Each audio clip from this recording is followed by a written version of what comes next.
ಕರ್ನಾಟಕದ ಆತ್ಮೀಯ ಸ್ಪರ್ಧಾ ಮಿತ್ರರಿಗೆ ಮುಂಜಾನೆಯ ನಮಸ್ಕಾರಗಳು. ಆತ್ಮೀಯ ವಿದ್ಯಾರ್ಥಿಗಳೇ, ಈ ಒಂದು ಕರ್ನಾಟಕದ SSLC PUC ಎಲ್ಲ ವಿದ್ಯಾರ್ಥಿಗಳಿಗೆ ಸಹಾಯವಾಗುವ ಒಂದು ನಿಟ್ಟಿನಲ್ಲಿ ಅವರೇ ಸಂತೋಷ್ ಲಾಡ್ ಫೌಂಡೇಶನ್ನಿಂದ ಲಕ್ಷಾಂತರ ವಿದ್ಯಾರ್ಥಿಗಳ ಕನಸಿನ ಒಂದು ಹೊಸ ಚೈತನ್ಯ ಮೂಡಿಸುವ ಒಂದು ಭರವಸೆ ಏನಪ್ಪ ಅಂತ ಕೇಳಿದಾಗ, ಈ SSLC PUC ಈ ಪ್ರಶ್ನೆ ಪತ್ರಿಕೆಗಳನ್ನು ಸಾಲ್ವ್ ಮಾಡುವಂಥ ಒಂದು ಮೆಥಡ್ ಅಂತ ಹೇಳಿ ನೋಡ್ತಾ ಇದ್ದೀವಿ. ಈ ಒಂದು ತರಗತಿಗಳನ್ನು ನಡೆಸ್ತಾ ಇದ್ದಾರೆ ಅವರೇ ಸಂತೋಷ್ ಲಾಡ್ ಫೌಂಡೇಶನ್ ವತಿಯಿಂದ ಈ ತರಗತಿಗಳು ನಡೀತಾ ಇದ್ದಾವೆ. ಆಲ್ರೆಡಿ ಕ್ಲಾಸಸ್ ಸ್ಟಾರ್ಟ್ ಆಗಿದ್ದಾವೆ 10 ಮತ್ತು ಈ 10, 11 ಹೌದು ಇವತ್ತು 2ನೇ ದಿನ ಅಂತ ಹೇಳ್ತಾ ಇದ್ದೀವಿ. ನಿನ್ನೆಯಿಂದ ತರಗತಿಗಳು ಪ್ರಾರಂಭವಾಗಿದ್ದಾವೆ. ಈ ಒಂದು ತರಗತಿಗಳನ್ನು ಅಬ್ಸರ್ವ್ ಮಾಡಬೇಕಾದ್ರೆ ನಾವು ಪ್ಲೇಸ್ಟೋರ್ಗೆ ಹೋಗಿಬಿಟ್ಟು ಸಂತೋಷ್ ಲಾಡ್ ಹೌದ್ರಿ ಸಂತೋಷ್ ಲಾಡ್ ಫೌಂಡೇಶನ್ ಅಂತೇಳಿ ಟೈಪ್ ಮಾಡಿದ್ರೆ ಒಂದು ಆ್ಯಪ್ ಬರ್ತದೆ. ಆ ಆ್ಯಪನ್ನು ಡೌನ್ಲೋಡ್ ಮಾಡ್ಕೊಂಡ್ಬಿಟ್ಟು ಅವ್ರಿ ಅಲ್ಲಿ SSLC ಮತ್ತು PUC ವಿದ್ಯಾರ್ಥಿಗಳಿಗೆ ಸಹಾಯವಾಗ್ತದೆ. ನೀವು ಕೂಡ ನೋಡಿ ಆತ್ಮೀಯ ಸ್ಪರ್ಧಾ ಮಿತ್ರರೇ, ನೀವೆಲ್ಲ ಈಗ ಕಾಂಪಿಟೇಟಿವ್ ಎಕ್ಸಾಮ್ಗಳಿಗೆ ಕೋಚಿಂಗ್ ತೊಗೊಳ್ತಾ ಇದ್ದೀರಿ. ಅದೇ ನಿಟ್ಟಿನಲ್ಲಿ ನಿಮ್ಮ ಮನೆಯಲ್ಲಿರ್ತಕ್ಕಂಥ SSLC ಮಕ್ಕಳು ಇರ್ತಾರೆ, ಅವ್ರಿ PUC ಮಕ್ಕಳು ಇರ್ತಾರೆ, ಅವರಿಗೂ ಕೂಡ ಸಹಾಯ ಆಗುವಂಥ ಅವ್ರ ನಿಟ್ಟಿನಲ್ಲಿ ಒಂದು ಕೆಲಸ ಮಾಡ್ತಾ ಇದ್ದಾರೆ ಸಂತೋಷ್ ಲಾಡ್ ಸರ್ ಅವರು. ನೀವು ಕೂಡ ಅವ್ರಿಗೆ ಏನು ಮಾಡಬೇಕು, ನಿಮ್ಮ ಮನೆಯಲ್ಲಿರ್ತಕ್ಕಂಥ ಅವ್ರ ಮಕ್ಕಳಿಗೆ ನೀವು ಅದ್ರ ಬಗ್ಗೆ ಮಾಹಿತಿಯನ್ನು ಕೊಟ್ಟುಬಿಟ್ಟು ಅವರು ಕೂಡ ಫ್ರೀಯಾಗಿ ಈ ಒಂದು ತರಬೇತಿಯನ್ನು ಪಡೆದುಕೊಳ್ಳಬಹುದು. ಎಲ್ಲರೂ ಇದರ ಸದುಪಯೋಗವನ್ನು ಪಡೆದುಕೊಳ್ಳ್ರಿ. ಆತ್ಮೀಯ ಸ್ಪರ್ಧಾ ಮಿತ್ರರೇ, ಹಿಂದಿನ ತರಗತಿಯಲ್ಲಿ ನಾವು ಕಂಕಾಲ ವ್ಯವಸ್ಥೆ ಅಂತ ಹೇಳಿ ನೋಡ್ತಾ ಇದ್ದೀವಿ. ಸ್ಕೆಲ್ಟಲ್ ಸಿಸ್ಟಮ್, ಕಂಕಾಲ ವ್ಯವಸ್ಥೆ ಅಂತ ಹೇಳಿ ನೋಡ್ತಾ ಇದ್ದೀವಿ. ಇಲ್ಲಿ ಕಂಕಾಲ ವ್ಯವಸ್ಥೆ ಅಂತ ಹೇಳಿ ನೋಡಿದಾಗ ಮೂಳೆಗಳ ಬಗ್ಗೆ ಪ್ರಮುಖವಾಗಿ ಸ್ಟಡಿ ಮಾಡ್ತಾ ಬರ್ತಾ ಇದ್ದೀವಿ. ಮೂಳೆಗಳ ಕುರಿತಾದ ಅಧ್ಯಯನ ಏನಂತ ಹೇಳಿ ನೋಡಿದ್ದೀವಿ ಹೌದ್ರಿ. ಅದೇ ರೀತಿ ನಾವು ಮೂಳೆಗಳಲ್ಲಿ ವಿಧಗಳು ಅಂತ ಹೇಳಿ ನೋಡಿದಾಗ ಆಕ್ಸಿಯಲ್ ಸ್ಕೆಲ್ಟನ್ ಅಂತ ಹೇಳಿ ನೋಡಿದ್ದೀವಿ, ಆಕ್ಸಿಯಲ್ ಸ್ಕೆಲ್ಟನ್. ಅದೇ ರೀತಿ ಅಪೆಂಡಿಕ್ಯುಲರ್ ಸ್ಕೆಲ್ಟನ್ ಅಂತ ಹೇಳಿ ಬರ್ತದ. ಈ ಒಂದು ಆಕ್ಸಿಯಲ್ ಸ್ಕೆಲ್ಟನ್ ಅಲ್ಲಿ ನಾವು ಸ್ಕಲ್ ಅಂತ ಹೇಳಿ ನೋಡಿದಾಗ ಕ್ರೇನಿಯಲ್ ಬೋನ್ಸ್ ಅಂತ ಹೇಳಿ ಕೊಡ್ತಾ ಇದ್ದೀವಿ. ಒಟ್ಟು ಬೋನ್ಗಳ ಸಂಖ್ಯೆ ಎಷ್ಟು? 8 ಅಂತ ಹೇಳಿ ನೋಡಿದ್ದೀವಿ. ನೋಡಿ, ಒಂದು ಐಡಿಯಾ ಇರಬೇಕು ನಮಗೆ ಹೌದ್ರಿ. ಈ ಒಂದು ಮಾನವನ ದೇಹ ಅಂತೇಳಿ ನೋಡಿದಾಗ ಮೂಳೆಗಳು ಕಂಡು ಬರ್ತಾ ಇದಾವೆ. ಮೂಳೆಗಳು ಅಂತೇಳಿ ನೋಡಿದ್ರೆ ಆಕ್ಸಿಯಲ್ ಬೋನ್ಸ್ ಮತ್ತು ಅಪೆಂಡಿಕ್ಯುಲರ್ ಬೋನ್ಸ್ ಅಂತೇಳಿ ಕೊಡ್ತಾ ಇದಾವೆ. ಆಕ್ಸಿಯಲ್ ಬೋನ್ಸ್ಗಳ ಸಂಖ್ಯೆ ಎಷ್ಟು? 80 ಅಂತ ಹೇಳಿ ನೋಡಿದ್ದೀವಿ. ಅಪೆಂಡಿಕ್ಯುಲರ್ ಬೋನ್ಸ್ಗಳ ಸಂಖ್ಯೆ ಎಷ್ಟು? 126 ಅಂತ ಹೇಳಿ ನೋಡಿದ್ದೀವಿ.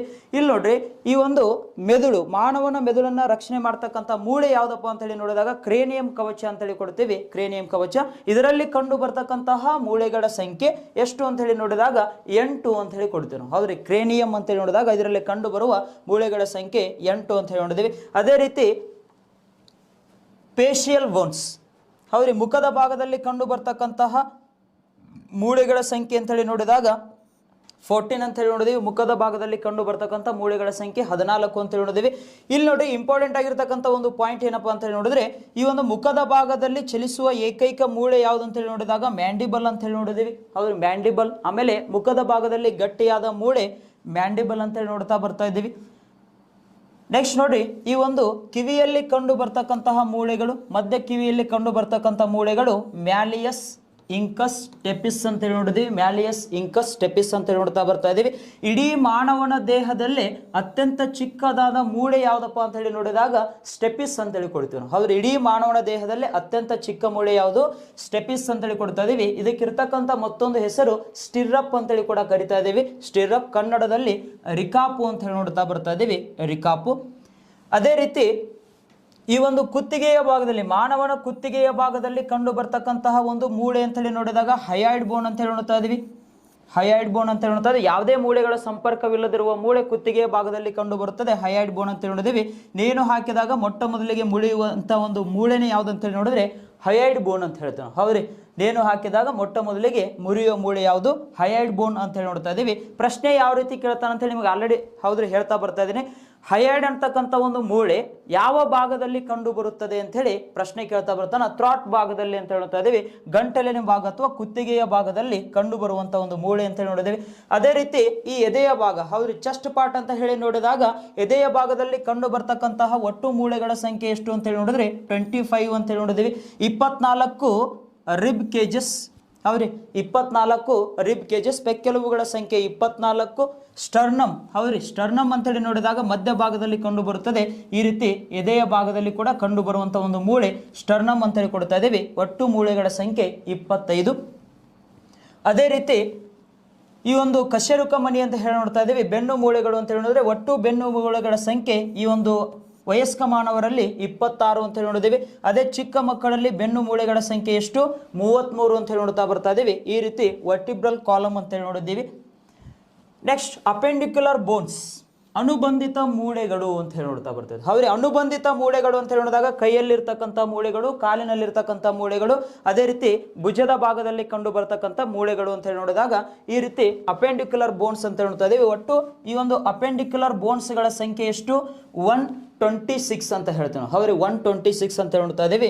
ಇಲ್ಲಿ ನೋಡ್ರಿ, ಈ ಒಂದು ಭುಜದ ಭಾಗದಲ್ಲಿ ಒಂದು ಭುಜದ ಭಾಗದಲ್ಲಿ 2 ಮೂಳೆಗಳು, ಇನ್ನೊಂದು ಭುಜದ ಭಾಗದಲ್ಲಿ 2 ಮೂಳೆಗಳು, ಒಟ್ಟು ಭುಜದ ಭಾಗದಲ್ಲಿ ಕಂಡು ಬರ್ತಕ್ಕಂಥ ಮೂಳೆಗಳ ಸಂಖ್ಯೆ ಎಷ್ಟು? 4 ಅಂತ ಹೇಳಿದಿವಿ. ಹಾಗಾದ್ರೆ ಆ ಭುಜದ ಭಾಗದಲ್ಲಿ ಕಂಡು ಬರುವ ಮೂಳೆಗಳು ಯಾವುವು ಅಂತ ಹೇಳಿ ನೋಡಿದಾಗ ಒಂದು ಕ್ಲಾವಿಕಲ್, ಇನ್ನೊಂದು ಸ್ಕ್ಯಾಪುಲಾ. ಹೌದ್ರಿ, ಈ ಕ್ಲಾವಿಕಲ್ ಅನ್ನ ಏನಂತ ಹೇಳ್ತೀವಿ ನಾವು? ಹೌದ್ರಿ, beauty bone of the human body ಅಂತ ಹೇಳಿ ಕೊಡ್ತೀವಿ. ಹೌದ್ರಿ, ಮಾನವನ ದೇಹದಲ್ಲಿ ಸುಂದರವಾದ ಮೂಳೆ ಯಾವ್ದಪ್ಪ ಅಂತ ಹೇಳಿ ನೋಡಿದಾಗ ಬ್ಯೂಟಿ ಬೋನ್ ಅಂತ ಹೇಳಿ ನೋಡಿದ್ರೆ ಕ್ಲಾವಿಕಲ್ ಅಂತ ಹೇಳಿ ಕೊಡ್ತೀವಿ. ಅದಕ್ಕೆ ಇರತಕ್ಕಂಥ ಮತ್ತೊಂದು ಹೆಸರು ಕಾಲರ್ ಬೋನ್ ಅಂತ ಹೇಳಿ ಕೊಡ್ತೀವಿ ನಾವು. ಹೌದ್ರಿ, ಕಾಲರ್ ಬೋನ್ ಅಂತ ಹೇಳಿ ಕೊಡ್ತಾ ಇದೀವಿ. ಈ ರೀತಿ ಈ ಒಂದು ಭಾಗದಲ್ಲಿ ಕಂಡು ಬರುತ್ತದೆ ಅಂತ ಹೇಳಿ ನೋಡ್ತೀವಿ, ಬ್ಯೂಟಿ ಬೋನ್, ಕ್ಲಾವಿಕಲ್ ಅಂತ ಹೇಳಿ ನೋಡಿದೀವಿ. ಅದೇ ರೀತಿ ಇನ್ನೊಂದು ಸ್ಕ್ಯಾಪುಲಾ ಅಂತ ಹೇಳ್ತೀವಿ, ಈ ರೀಸನ್ ಅಲ್ಲಿ ಕಂಡು ಬರ್ತದೆ. ಹೌದ್ರಿ, ಸ್ಕ್ಯಾಪುಲಾ ಅಂತ ಹೇಳಿ ಕೊಡ್ತೀವಿ, ಭುಜದ ಭಾಗದಲ್ಲಿ ಕಂಡು ಬರುವ ಮೂಳೆಗಳು. ಅದೇ ರೀತಿ ತೋಳಿನಲ್ಲಿ ಕಂಡು ಬರ್ತಕ್ಕಂತಹ ಮೂಳೆಗಳು ಅಂತ ಹೇಳಿ ನೋಡಿದಾಗ ಹ್ಯೂಮರಸ್ ಅಂತ ಹೇಳಿ ನೋಡಿದೀವಿ. ಮುಂಗೈಯಲ್ಲಿ ಕಂಡು ಬರ್ತಕ್ಕಂತಹ ಮೂಳೆಗಳು ಒಂದು ರೇಡಿಯಸ್, ಇನ್ನೊಂದು ಅಲ್ಲ ಅಂತ ಹೇಳಿ ಕೊಟ್ಟಿದ್ದೀವಿ. ಒಂದು ರೇಡಿಯಸ್, ಇನ್ನೊಂದು ಅಲ್ಲ ಅಂತ ಹೇಳಿ ನೋಡಿದೀವಿ. ಅದೇ ರೀತಿ ಮುಂಗೈ ಮುಂದೆ ಅಂತ ಹೇಳಿ ನೋಡಿದಾಗ ಇಲ್ಲಿ ಕಾರ್ಪಲ್ಸ್ ಮತ್ತು ಮೆಟಾಕಾರ್ಪಲ್ಸ್ ಅಂತ ಹೇಳಿ ನೋಡಿದೀವಿ. ಕಾರ್ಪಲ್ಸ್, ಮೆಟಾಕಾರ್ಪಲ್ಸ್, ಕೈ ಬೆರಳುಗಳಲ್ಲಿ ಪೆಲಾಂಜಸ್ ಅಂತ ಹೇಳಿ ನೋಡಿದೀವಿ. ಈ ರೀತಿ ಒಂದು ಕೈಯಲ್ಲಿ ಕಂಡು ಬರ್ತಕ್ಕಂತಹ ಮೂಳೆಗಳ ಸಂಖ್ಯೆ ಒಟ್ಟು ಎಷ್ಟು? 30. ಒಟ್ಟು 2 ಕೈಗಳು ಅಂತೇಳಿ ನೋಡಿದಾಗ ಮೂಳೆಗಳ ಸಂಖ್ಯೆ 60 ಅಂತ ಹೇಳಿ ಕೊಡ್ತಾ ಇದೀವಿ. ಈ ರೀತಿ ಕೈಯಲ್ಲಿ ಕಂಡು ಬರ್ತಕ್ಕಂಥ ಮೂಳೆಗಳ ಸಂಖ್ಯೆ 60. ಅದೇ ರೀತಿ ಸೊಂಟದ ಭಾಗದಲ್ಲಿ ಕಂಡು ಬರ್ತಕ್ಕಂಥ ಒಂದು ಮೂಳೆ ಯಾವ್ದಪ್ಪ ಅಂತ ಹೇಳಿ ನೋಡಿದಾಗ ಫೆಲ್ವಿಕ್ ಗರ್ಡಲ್ ಅಂತೇಳಿ ಕೊಡ್ತೀವಿ. ಹೌದ್ರಿ, ಸೊಂಟದ ಭಾಗದಲ್ಲಿ ಕಂಡು ಬರುವ ಮೂಳೆ ಫೆಲ್ವಿಕ್ ಗರ್ಡಲ್ ಅಂತ ಹೇಳಿ ನೋಡಿದೀವಿ. ಅದೇ ರೀತಿ ಈ ಒಂದು ತೊಡೆಯ ಭಾಗದಲ್ಲಿ ಕಂಡು ಬರ್ತಕ್ಕಂತಹ ಮೂಳೆ ಫೀಮರ್. ತೊಡೆಯ ಭಾಗದಲ್ಲಿ ಕಂಡು ಬರುವಂತ ಒಂದು ಮೂಳೆ ಫೀಮರ್. ಇಡೀ ಮಾನವನ ದೇಹದಲ್ಲೇ ಗಟ್ಟಿಯಾದ ಮೂಳೆ. ಅವ್ರ ಇಡೀ ಮಾನವನ ದೇಹದಲ್ಲೇ ಅತ್ಯಂತ ಉದ್ದವಾದ ಮೂಳೆ, ಅತಿ ಗಟ್ಟಿಯಾದ ಮೂಳೆ. ಅವ್ರೆ ಈ ರೀತಿ ನಾವು ಕೊಡ್ತಾ ಬಂದಿದ್ದೀವಿ. ಫೀಮರ್ ಸರಿಯಾಗಿ ನೆನ್ಪಿಟ್ಕೋರಿ, ಉದ್ದವಾದ ಮೂಳೆ, ಗಟ್ಟಿಯಾದ ಮೂಳೆ ಅಂತ ಹೇಳಿ ನೋಡ್ತೀವಿ. ಆಮೇಲೆ ಅತಿ ದೊಡ್ಡ ಮೂಳೆ ಕೂಡ ಯಾವುದು? ಫೀಮರ್ ಅಂತ ಹೇಳಿ ನೋಡ್ತಾ ಬಂದಿದ್ದೀವಿ. ಅದೇ ರೀತಿ ನೋಡ್ರಿ, ಮುಂಗಾಲಿನ ಮುಂದೆ ಅಂತ ಹೇಳಿ ನೋಡಿದಾಗ ಮುಂಗಾಲಿನ ಮುಂದೆ ಕಂಡು ಬರ್ತಕ್ಕಂತಹ ಮೂಳೆಗಳು ಒಂದು ಟೀಬಿಯಾ, ಇನ್ನೊಂದು ಫಿಬುಲ್ಲಾ. ಒಂದು ಟೀಬಿಯಾ, ಇನ್ನೊಂದು ಫಿಬುಲ್ಲಾ.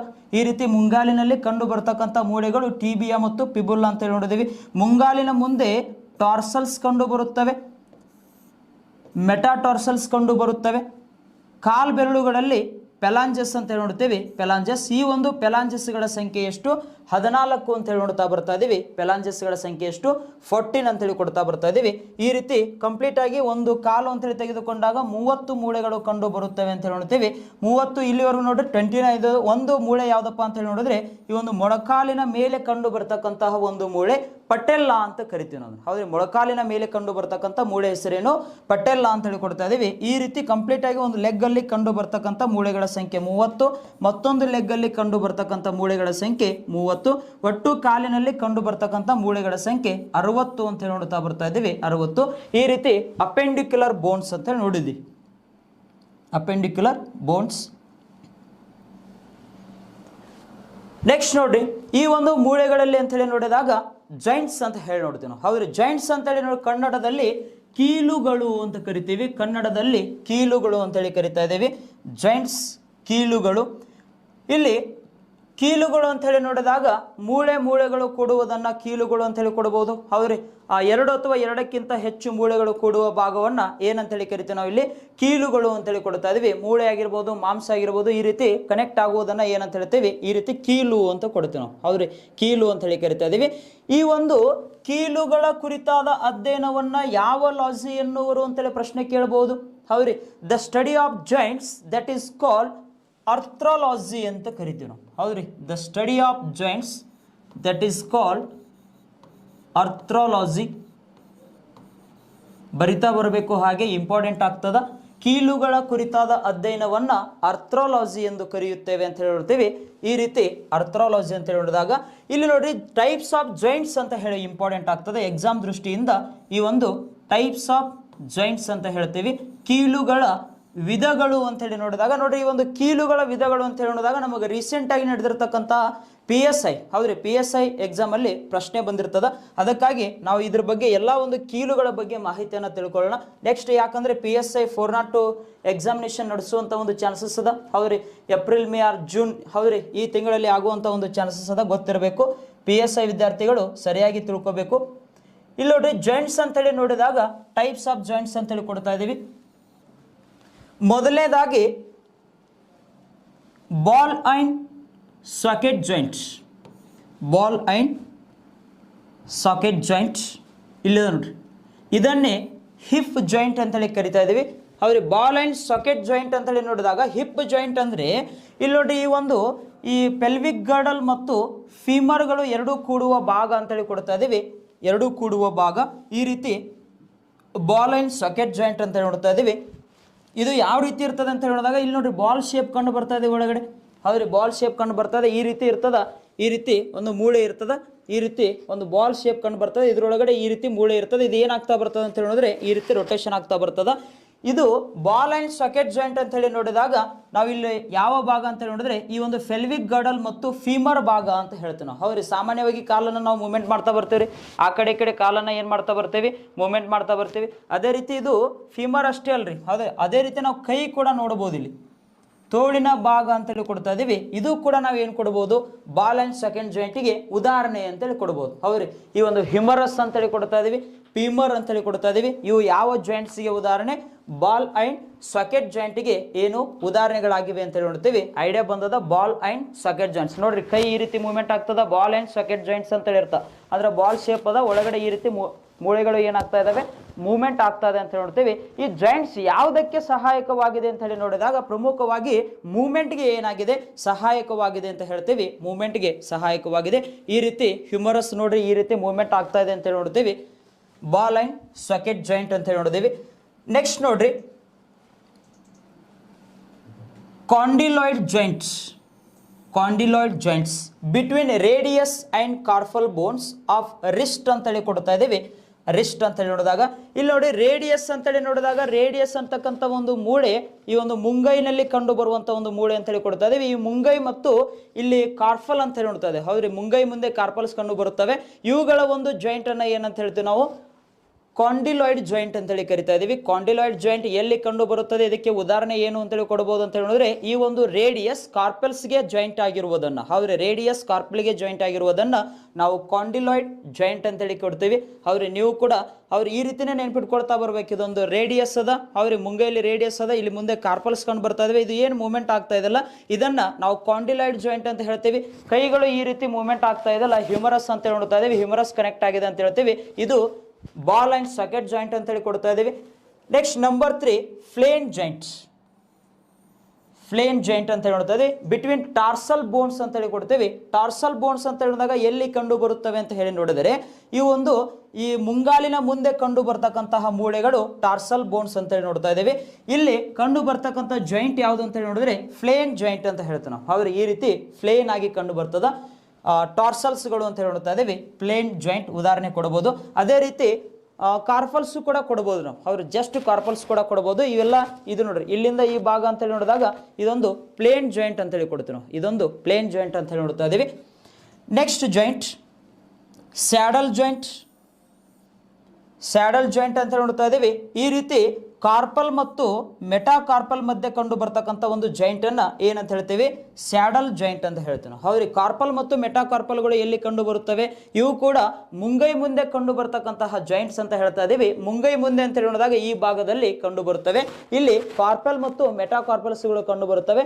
ಆ ಕಾರ್ಪಲ್ ಮತ್ತು ಮೆಟಾಕಾರ್ಪಲ್ಸ್ಗಳ ಒಂದು ಜಾಯಿಂಟ್ ಅನ್ನ ಏನಂತ ಹೇಳ್ತೀವಿ ನಾವು, ಸ್ಯಾಡಲ್ ಜಾಯಿಂಟ್ ಅಂತ ಹೇಳಿ ಕೊಡ್ತಾ ಇದೀವಿ. ಹೌದು, ಸ್ಯಾಡಲ್ ಜಾಯಿಂಟ್ ಅಂತ ಹೇಳಿ ನೋಡಿದೀವಿ. ನೋಡ್ರಿ, ಒಂದು ಬಾಲ್ ಅಂಡ್ ಸಾಕೆಟ್ ಜಾಯಿಂಟ್, ಇನ್ನೊಂದು ಕಾಂಡಿಲಾಯ್ಡ್ ಜಾಯಿಂಟ್, ಇನ್ನೊಂದು ಫ್ಲೇನ್ ಜಾಯಿಂಟ್, ಇನ್ನೊಂದು ಸ್ಯಾಡಲ್ ಜಾಯಿಂಟ್ ಅಂತ ನೋಡಿದೀವಿ. ನೆಕ್ಸ್ಟ್ ನೋಡ್ರಿ, ಹಿಂಜ್ ಜಾಯಿಂಟ್ ಅಂತ ಹೇಳಿ ಎಲ್ಬೋ ಅಂತೇಳಿ ನೋಡ್ತಾ ಇದ್ದೀವಿ. ಉದಾಹರಣೆಗೆ ಎಲ್ಬೋ ಅಂತೇಳಿ ಕೊಡ್ತಾ ಇದ್ದೀವಿ. ಹಿಂಜ್ ಜಾಯಿಂಟ್ ಅಂತ ಹೇಳಿ ನೋಡಿದಾಗ ಇಲ್ಲಿ ನೋಡ್ರಿ, ಈ ರೀತಿ ಕೈ ಅಂತೇಳಿ ನೋಡಿದಾಗ ಈ ಒಂದು ಮೊಳಕೈ ಅಂತೇಳಿ ಕೊಡ್ಬೋದು ನಾವು. ಹೌದ್ರಿ, ಮೊಳಕೈ ಅಂತೇಳಿ ನೋಡ್ತಾ ಇದ್ದೀವಿ. ಈ ಒಂದು ಜಾಯಿಂಟ್ ಅನ್ನ ಏನಂತ ಹೇಳ್ತೀವಿ ನಾವು, ಹಿಂಜ್ ಜಾಯಿಂಟ್ ಅಂತೇಳಿ ಕೊಡ್ತೀವಿ. ಹೌದ್ರಿ, ಹಿಂಜ್ ಜಾಯಿಂಟ್ ಅಂತೇಳಿ ನೋಡ್ತಾ ಇದೀವಿ. ಇದು ಏನಾಗ್ತದೆ ಅಂದ್ರೆ ಈ ರೀತಿ ಮೇಲೆ ಕೆಳಗೆ ಹಿಂಗಷ್ಟೇ ಮೂವ್ಮೆಂಟ್ ಆಗ್ತದೆ. ಹಿಂಗೇನು ಉಲ್ಟಾ ಆಗ್ತದೇನ್ರಿ, ಉಲ್ಟಾ ಆಗಲ್ಲ ಇದು. ಅವ್ರು ಈ ರೀತಿ ಒಂಥರ ಉದಾಹರಣೆ ಏನು ಕೊಡ್ಬೋದು ಅಂದ್ರೆ, ಒಂದು ಲ್ಯಾಪ್ಟಾಪ್ ಇರ್ತದ್ರಿ, ಅವ್ರಿ ಲ್ಯಾಪ್ಟಾಪ್ ಹಿಂಗೆ ಓಪನ್ ಮಾಡಿದೆ ಅಂತ ತಿಳ್ಕೊರಿ, ಇಷ್ಟೇ ಓಪನ್ ಆಗ್ತದೆ. ಏನು ಪೂರ ಹಿಂಗೆ ಆಗ್ತದೇನ್ರಿ? ಆಗಲ್ಲ, ಇಷ್ಟೇ ಓಪನ್ ಆಗ್ತದೆ. ಆದರೆ ಈ ರೀತಿ ಒಂದು ಜಾಯಿಂಟನ್ನು ನಾವು ಏನಂತ ಹೇಳಿ ಕೊಡ್ತಾ ಇದ್ದೀವಿ? ಹಿಂಜ್ ಜಾಯಿಂಟ್ ಅಂತೇಳಿ ಕರಿತೀವಿ ನಾವು. ಹೌದ್ರಿ, ಹಿಂಜ್ ಜಾಯಿಂಟ್ ಅಂತೇಳಿ ಕೊಡ್ತಾ ಇದ್ದೀವಿ. ಇದಕ್ಕೆ ಉದಾಹರಣೆ ಇನ್ನೊಂದು ಏನು ಕೊಡ್ಬೋದು? ಪಟೆಲ್ಲ ಅಂತೇಳಿ ಕೊಡ್ಬೋದು ನಾವು. ಪಟೆಲ್ಲ ಉದಾಹರಣೆ ಅಂತೇಳಿ ನೋಡಿದ್ರೆ ಇದು ಎಲ್ಲಿರ್ತದ? ಪಟೆಲ್ಲ ಮೊಳಕಾಲಿನಲ್ಲಿ ಕಂಡು ಬರ್ತಕ್ಕಂಥ ಒಂದು ಮೂಳೆ ಅಂತೇಳಿ ನೋಡ್ತಾ ಇದ್ದೀವಿ. ಮೊಳಕಾಲಿನಲ್ಲಿ ಕಂಡು ಬರುವ ಮೂಳೆ ಯಾವುದು? ಪಟೆಲ್ಲ. ಆ ಪಟೆಲ್ಲ ಅಂತ ಹೇಳಿದಾಗ ಕಾಲು ಜಾಯಿಂಟ್ ಯಾವುದಕ್ಕೆ ಉದಾಹರಣೆಯಾಗಿದೆ? ಹಿಂಜ್ ಜಾಯಿಂಟ್ ಅಂತ ಹೇಳ್ತೀವಿ ನಾವು, ಹಿಂಜ್ ಜಾಯಿಂಟ್.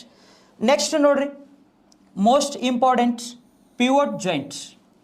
ಪಿವೋಟ್ ಜಾಯಿಂಟ್ ಅಂತೇಳಿ ನೋಡಿದಾಗ ಈ ಕುತ್ತಿಗೆ ತಲೆಗೆ ಕನೆಕ್ಟ್ ಆಗುವ ಒಂದು ಭಾಗವನ್ನ ಅಂತ ಹೇಳಿ ನೋಡ್ತಾ ಇದ್ದೀವಿ. ಕುತ್ತಿಗೆಯ ಭಾಗ ಈ ಒಂದು ತಲೆಯ ಬುರುಡೆಗೆ ಏನಾಗೋದು? ಕನೆಕ್ಟ್ ಆಗುವ ಒಂದು ಜಾಯಿಂಟ್ ಅನ್ನ, ಕೀಲನ್ನ ಏನೆಂದು ಕರೆಯುತ್ತೇವೆ?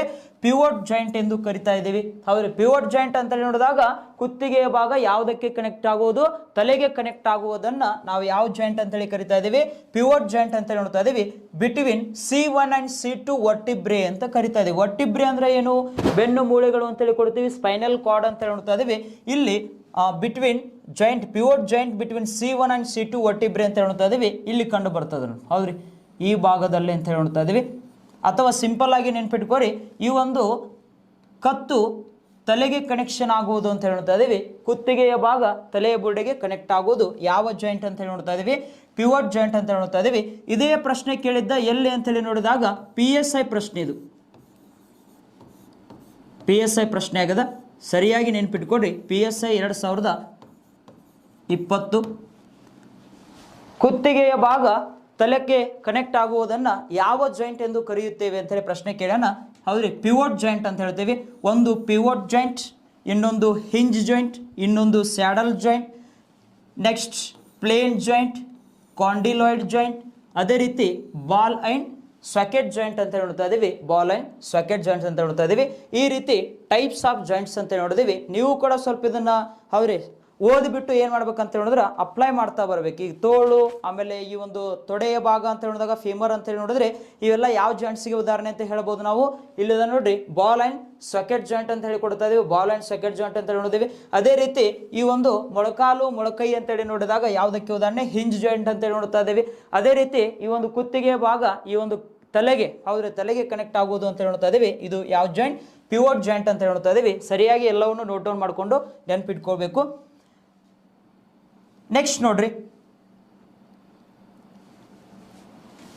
ಮೂಳೆಗಳಿಗೆ ಸಂಬಂಧಪಟ್ಟ ರೋಗಗಳು ಅಂತ ಹೇಳ್ತೀವಿ ನಾವು. ಹೌದು, ಮೂಳೆಗಳಿಗೆ ಸಂಬಂಧಪಟ್ಟ ರೋಗಗಳು. ಮೂಳೆಗಳಿಗೆ ಸಂಬಂಧಪಟ್ಟ ರೋಗಗಳಲ್ಲಿ ಮೊದಲನೇದಾಗಿ ರಿಕೆಟ್ಸ್.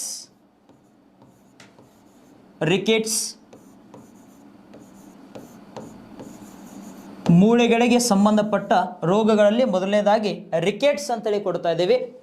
ಇಲ್ಲಿ ನೋಡಿ, ಈ ಒಂದು ರಿಕೆಟ್ ಅಂತ ಹೇಳಿ ನೋಡಿದಾಗ ಇದು ಯಾರಲ್ಲಿ ಕಂಡು ಬರುತ್ತದೆ ಅಂತ ಹೇಳಿ ನೋಡಿದ್ರೆ ಪ್ರಮುಖವಾಗಿ ಚಿಕ್ಕ ಮಕ್ಕಳಿಗೆ ಬರುವಂತ ಒಂದು ಸಮಸ್ಯೆಯಾಗಿದೆ. ಇದೊಂದು ಮೂಳೆಗೆ ಸಂಬಂಧಪಟ್ಟ ಸಮಸ್ಯೆಯಾಗಿದೆ.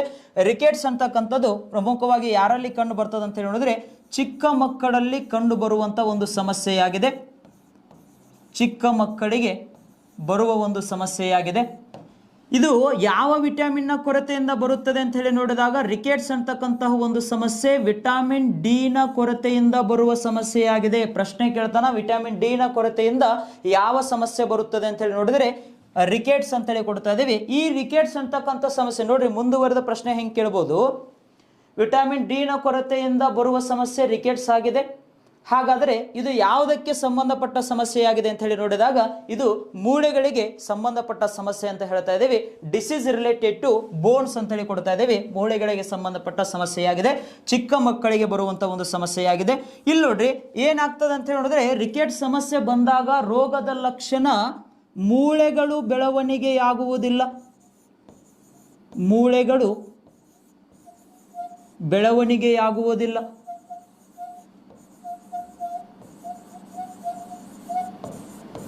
ಮೂಳೆಗಳು ಬೆಳವಣಿಗೆಯಾಗದೇ ಇರುವಂಥ ಒಂದು ಸಮಸ್ಯೆ ರಿಕೆಟ್ಸ್ ಅಂತೇಳಿ ಕೊಡ್ತಾ ಇದ್ದೀವಿ. ಇಲ್ಲಿ ವಿಟಮಿನ್ ಡಿ ನ ಕೊರತೆಯಿಂದ ಬರುವಂಥ ಒಂದು ಸಮಸ್ಯೆ ಅಂತ ಹೇಳ್ತಾ ಇದ್ದೀವಿ. ಪ್ರಮುಖವಾಗಿ ಚಿಕ್ಕ ಮಕ್ಕಳು ಅಂತ ನೋಡಿದ್ರೆ ವಿಟಮಿನ್ ಡಿ ಅವರಿಗೆ ಸಿಗಬೇಕಾದ್ರೆ ಇಲ್ಲಿ ಕಾರಣ ಏನಪ್ಪ ಅಂತ ನೋಡಿದಾಗ ತಾಯಿಯ ಎದೆ ಹಾಲು ಅಂತ ಕೊಡ್ತೀವಿ ನಾವು. ಹೌದ್ರಿ, ತಾಯಿಯ ಎದೆಹಾಲಿನ ಕೊರತೆಯಿಂದ ಈ ಸಮಸ್ಯೆ ಬರುತ್ತದೆ ಅಂತ ಹೇಳ್ತೀವಿ. ತಾಯಿಯ ಎದೆಹಾಲಿನಲ್ಲಿ ಏನಿರ್ತದೆ ಅಂತೇಳಿ ನೋಡಿದಾಗ ಕ್ಯಾಲ್ಸಿಯಂ ಮತ್ತು ಫಾಸ್ಫರಸ್ ಅಂತ ಹೇಳ್ತೀವಿ, ಅಂದರೆ ಕನ್ನಡದಲ್ಲಿ ರಂಜಕ ಅಂತ ಹೇಳಿ ನೋಡ್ತಾ ಇದ್ದೀವಿ. ಈ ರೀತಿ ಕ್ಯಾಲ್ಸಿಯಂ ಮತ್ತು ಫಾಸ್ಫರಸ್ಗಳ ಕೊರತೆಯಿಂದ ಬರುವಂಥ ಒಂದು ಸಮಸ್ಯೆ ರಿಕೆಟ್ಸ್ ಅಂತ ಹೇಳಿ ಕೊಡ್ತೀವಿ. ಈ ಒಂದು ರೋಗದ ಲಕ್ಷಣ ಮೂಳೆಗಳು ಏನಾಗಲ್ಲ, ಬೆಳವಣಿಗೆ ಆಗುವುದಿಲ್ಲ ಅಂತ ಹೇಳ್ತಾ ಇದ್ದೀವಿ. ವಿಟಮಿನ್ ಡಿ ನ ಕೊರತೆ ಅಂತ ಹೇಳ್ತಾ ಇದ್ದೀವಿ. ವಿಟಮಿನ್ ಡಿ ಅಂತೇಳಿ ಬಂದಾಗ ತಾಯಿಯ ಎದೆ ಹಾಲಿನಲ್ಲಿ ಈ ವಿಟಮಿನ್ ಡಿ ಇರ್ತದೆ ಅಂತ ಹೇಳ್ತಾ ಇದ್ದೀವಿ. ವಿಟಮಿನ್ ಡಿ ಕಂಡು ಬರ್ತದೆ, ಅಂದರೆ ಪ್ರಮುಖವಾಗಿ ಹಾಲಿನಲ್ಲಿ ಕ್ಯಾಲ್ಸಿಯಂ ಮತ್ತು ಫಾಸ್ಫರಸ್ ಕಾರಣ ಅಂತ ಹೇಳ್ತೀವಿ ನಾವು. ಹೌದು, ಕ್ಯಾಲ್ಸಿಯಂ ಮತ್ತು ಫಾಸ್ಫರಸ್. ಈ ರೀತಿ ಮೂಳೆಗಳಿಗೆ ಸಂಬಂಧಪಟ್ಟ ಒಂದು ಸಮಸ್ಯೆ ರಿಕೆಟ್ಸ್ ಅಂತ ಹೇಳಿದ್ವಿ. ಎಲ್ಲ ಬರಿತಾ ಬರಬೇಕು. ಇದೊಂದು ಚಿಕ್ಕ ಮಕ್ಕಳಿಗೆ ಸಂಬಂಧಪಟ್ಟ ಸಮಸ್ಯೆಯಾಗಿದೆ. ವಿಟಮಿನ್ ಡಿ ನ ಕೊರತೆಯಿಂದ ಬರುವಂಥ ಒಂದು ಸಮಸ್ಯೆಯಾಗಿದೆ. ಇಲ್ಲಿ ರೋಗದ ಲಕ್ಷಣ ಮೂಳೆಗಳು ಬೆಳವಣಿಗೆಯಾಗುವುದಿಲ್ಲ ಅಂತ ಹೇಳಿದ್ವಿ. ಅದೇ ರೀತಿ ಕಾರಣ ಏನಂತ ಹೇಳಿದಾಗ ತಾಯಿಯ ಎದೆ ಹಾಲು ಅಂತ ಹೇಳ್ತೇವೆ. ಕಾರಣ ಇಲ್ಲಿ ಚಿಕ್ಕ ಮಕ್ಕಳು, ಅವ್ರು ಚಿಕ್ಕ ಮಕ್ಕಳು ಅಂತ ಹೇಳಿದಾಗ ತಾಯಿಯ ಎದೆ ಹಾಲಿನ ಕೊರತೆಯಿಂದ ಅಂತ ಹೇಳ್ತೀವಿ. ಕ್ಯಾಲ್ಸಿಯಂ ಮತ್ತು ಫಾಸ್ಫರಸ್ಗಳ ಕೊರತೆಯಿಂದ ಬರುವಂಥ ಒಂದು ಸಮಸ್ಯೆ ಅಂತ ಹೇಳಿದ್ವಿ. ನೆಕ್ಸ್ಟ್ ನೋಡ್ರಿ, ನೆಕ್ಸ್ಟ್ ಸಮಸ್ಯೆ ನಂಬರ್ 2 ಸಮಸ್ಯೆ ಆಸ್ಟಿಯೋಪೋರೋಸಿಸ್.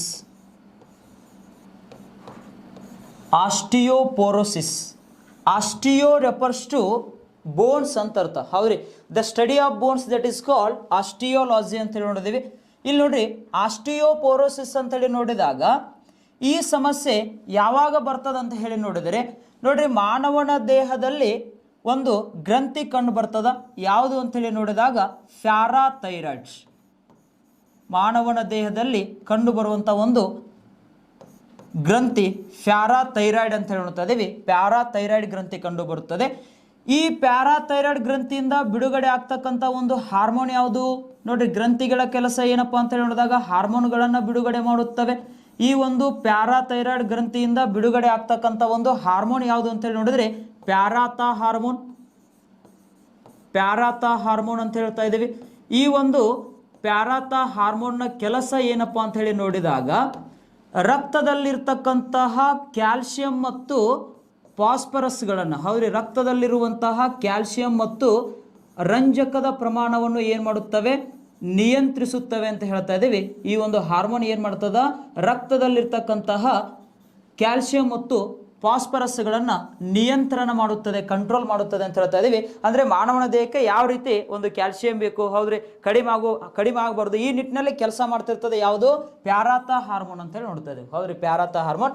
ನೋಡಿ, ಆಸ್ಟಿಯೋಪೋರೋಸಿಸ್ ಸಮಸ್ಯೆ, ಮಾನವನ ದೇಹದಲ್ಲಿ ಒಂದು ಗ್ರಂಥಿ ಕಂಡು ಬರ್ತದ, ಪ್ಯಾರಾಥೈರಾಯ್ಡ್ ಗ್ರಂಥಿ. ಆ ಪ್ಯಾರಾಥೈರಾಯ್ಡ್ ಗ್ರಂಥಿಯಿಂದ ಬಿಡುಗಡೆ ಆಗ್ತಕ್ಕಂಥ ಹಾರ್ಮೋನ್ ಯಾವುದು? ಪ್ಯಾರಾಥ ಹಾರ್ಮೋನ್. ಈ ಪ್ಯಾರಾಥ ಹಾರ್ಮೋನ್ನ ಕೆಲಸ ಏನು? ರಕ್ತದಲ್ಲಿರ್ತಕ್ಕಂತಹ, ಹೌದ್ರಿ, ರಕ್ತದಲ್ಲಿರುವ ಕ್ಯಾಲ್ಸಿಯಂ ಮತ್ತು ಫಾಸ್ಫರಸ್ ಪ್ರಮಾಣವನ್ನು ಏನು ಮಾಡ್ತದ? ನಿಯಂತ್ರಣ ಮಾಡುತ್ತಾ ಬರುತ್ತದೆ. ಒಂದು ವೇಳೆ ಕ್ಯಾಲ್ಸಿಯಂ ಮತ್ತು ಫಾಸ್ಫರಸ್ಗಳ ಪ್ರಮಾಣ ರಕ್ತದಲ್ಲಿ ಕಡಿಮೆಯಾದರೆ, ರಕ್ತದಲ್ಲಿ ಕ್ಯಾಲ್ಸಿಯಂ ಮತ್ತು ಫಾಸ್ಫರಸ್ಗಳ ಪ್ರಮಾಣ ಕಡಿಮೆಯಾದರೆ ಏನಾಗ್ತದಪ್ಪ ಅಂತ ಹೇಳಿ ನೋಡಿದಾಗ ಮಾಂಸಖಂಡಗಳಲ್ಲಿ ನೋವು ಕಂಡು ಬರುತ್ತದೆ. ಮಾಂಸಖಂಡಗಳಲ್ಲಿ ನೋವು ಕಂಡು ಬರುತ್ತದೆ. ಇದು ಯಾವಾಗ? ರಕ್ತದಲ್ಲಿ ಕ್ಯಾಲ್ಸಿಯಂ ಪ್ರಮಾಣ ಮತ್ತು ರಂಜಕಗಳ ಪ್ರಮಾಣ ಕಡಿಮೆಯಾದಾಗ ಮಾಂಸಖಂಡಗಳಲ್ಲಿ ಏನು ಕಂಡು ಬರುತ್ತದೆ? ನೋವು ಕಂಡು ಬರುತ್ತದೆ ಅಂತ ಹೇಳ್ತೀವಿ. ನೋವು ಕಂಡು ಬರುತ್ತದೆ. ಈ ಒಂದು ಪ್ಯಾರಾಥ ಹಾರ್ಮೋನ್ ಕೆಲಸ ಏನಂತ ಹೇಳ್ತಾ ಇದ್ದೀವಿ? ಕ್ಯಾಲ್ಸಿಯಂ ಮತ್ತು ಫಾಸ್ಫರಸ್ಗಳನ್ನು ನಿಯಂತ್ರಣ ಮಾಡ್ತದೆ. ಎಲ್ಲಿ? ಮಾನವನ ರಕ್ತದಲ್ಲಿ ಅಂತ ಹೇಳ್ತಾ ಇದ್ದೀವಿ. ಈ ಒಂದು ಕ್ಯಾಲ್ಸಿಯಂ ಮತ್ತು ರಂಜಕಗಳ ಪ್ರಮಾಣ ಕಡಿಮೆಯಾದರೆ ಮಾಂಸಖಂಡಗಳಲ್ಲಿ ನೋವು ಕಂಡು ಬರುತ್ತದೆ. ಅದಕ್ಕೆ ನೋಡ್ರಿ, ನೀವು ಸಾಮಾನ್ಯವಾಗಿ ಡಾಕ್ಟರ್ ಹತ್ರ ಹೋದಿರ್ತೀರಿ, ಹೌದ್ರಿ, ಭಾಳ ಮೈಕೆಲ್ಲ ನೋಗ್ತಾ ಇದ್ರಿ, ಹೌದ್ರಿ, ಕಾಲೆಲ್ಲ ನೋಯಿಸ್ತಾ ಇದಾವೆ ಅಂತ ಹೇಳ್ತಾರೆ. ಅದಕ್ಕೆ ಡಾಕ್ಟರ್ ಏನು ಕೊಡ್ಬೋದು ಅಂತ ಹೇಳಿದಾಗ ಕ್ಯಾಲ್ಸಿಯಂ ಪ್ರಮಾಣ ಕಡಿಮೆ ಆಗಿದ್ರೆ ನಿಮಗೆ ಕ್ಯಾಲ್ಸಿಯಂ ಸಂಬಂಧಪಟ್ಟಾಗಿ ಒಂದು ಟ್ಯಾಬ್ಲೆಟ್ ಕೊಡ್ತೀವಿ ಅಂತ ಹೇಳ್ತಿರ್ತಾರೆ. ಹೌದ್ರಿ, ಈ ರೀತಿ ಕ್ಯಾಲ್ಸಿಯಂ ಅಂತ ಹೇಳ್ತೀವಿ ಕಡಿಮೆಯಾದಾಗ ಮಾಂಸಖಂಡಗಳಲ್ಲಿ ನೋವು ಕಂಡು ಬರುತ್ತದೆ. ಹಾಗಾದರೆ ಈ ಒಂದು ಕ್ಯಾಲ್ಸಿಯಂ ಮತ್ತು ಫಾಸ್ಫರಸ್ಗಳ ಪ್ರಮಾಣ ಹೆಚ್ಚಾದರೆ, ಕಡಿಮೆಯಾದಾಗ ಏನಾಯಿತು? ಮಾಂಸಖಂಡಗಳಲ್ಲಿ ನೋವು ಕಂಡು ಬರ್ತಾ ಇದೆ.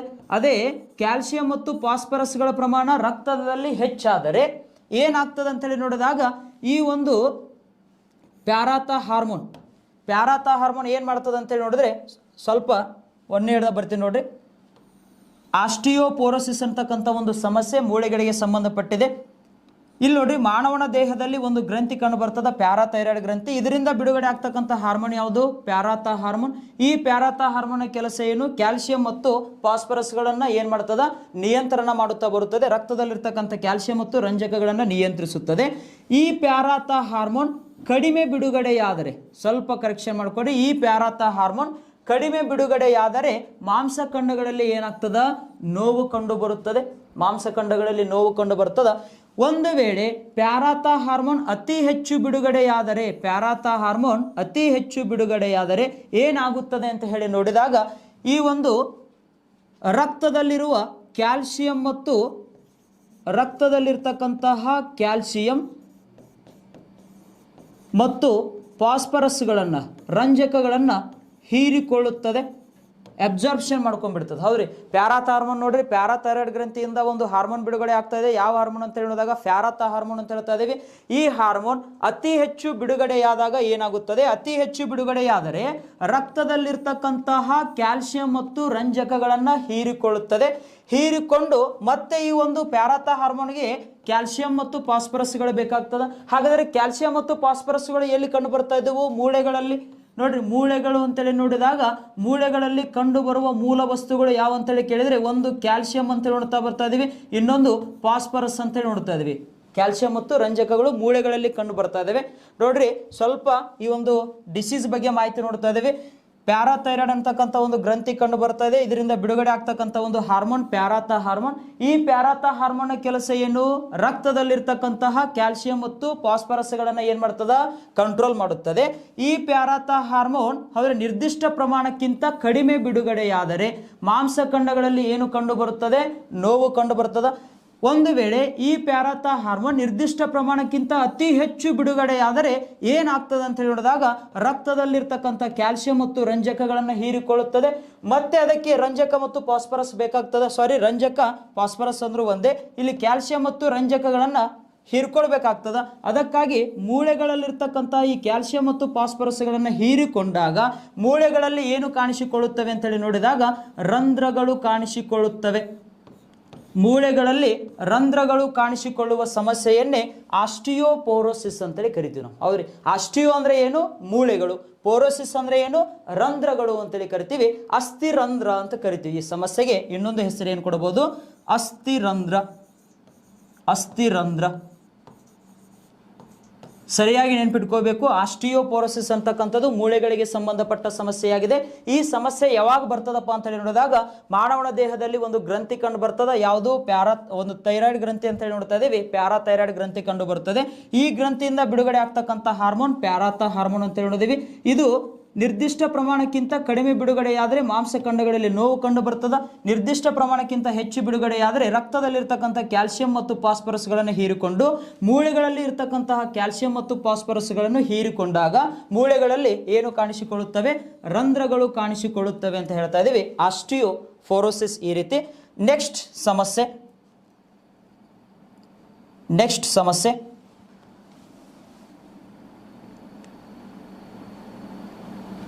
ಮೂಳೆಗಳಿಗೆ ಸಂಬಂಧಪಟ್ಟ ನಂಬರ್ 3 ಡಿಸೀಸ್ ಅಂತ ಹೇಳಿ ನೋಡಿದಾಗ ಆಸ್ಟಿಯೋಮಲಾಸಿಯಾ.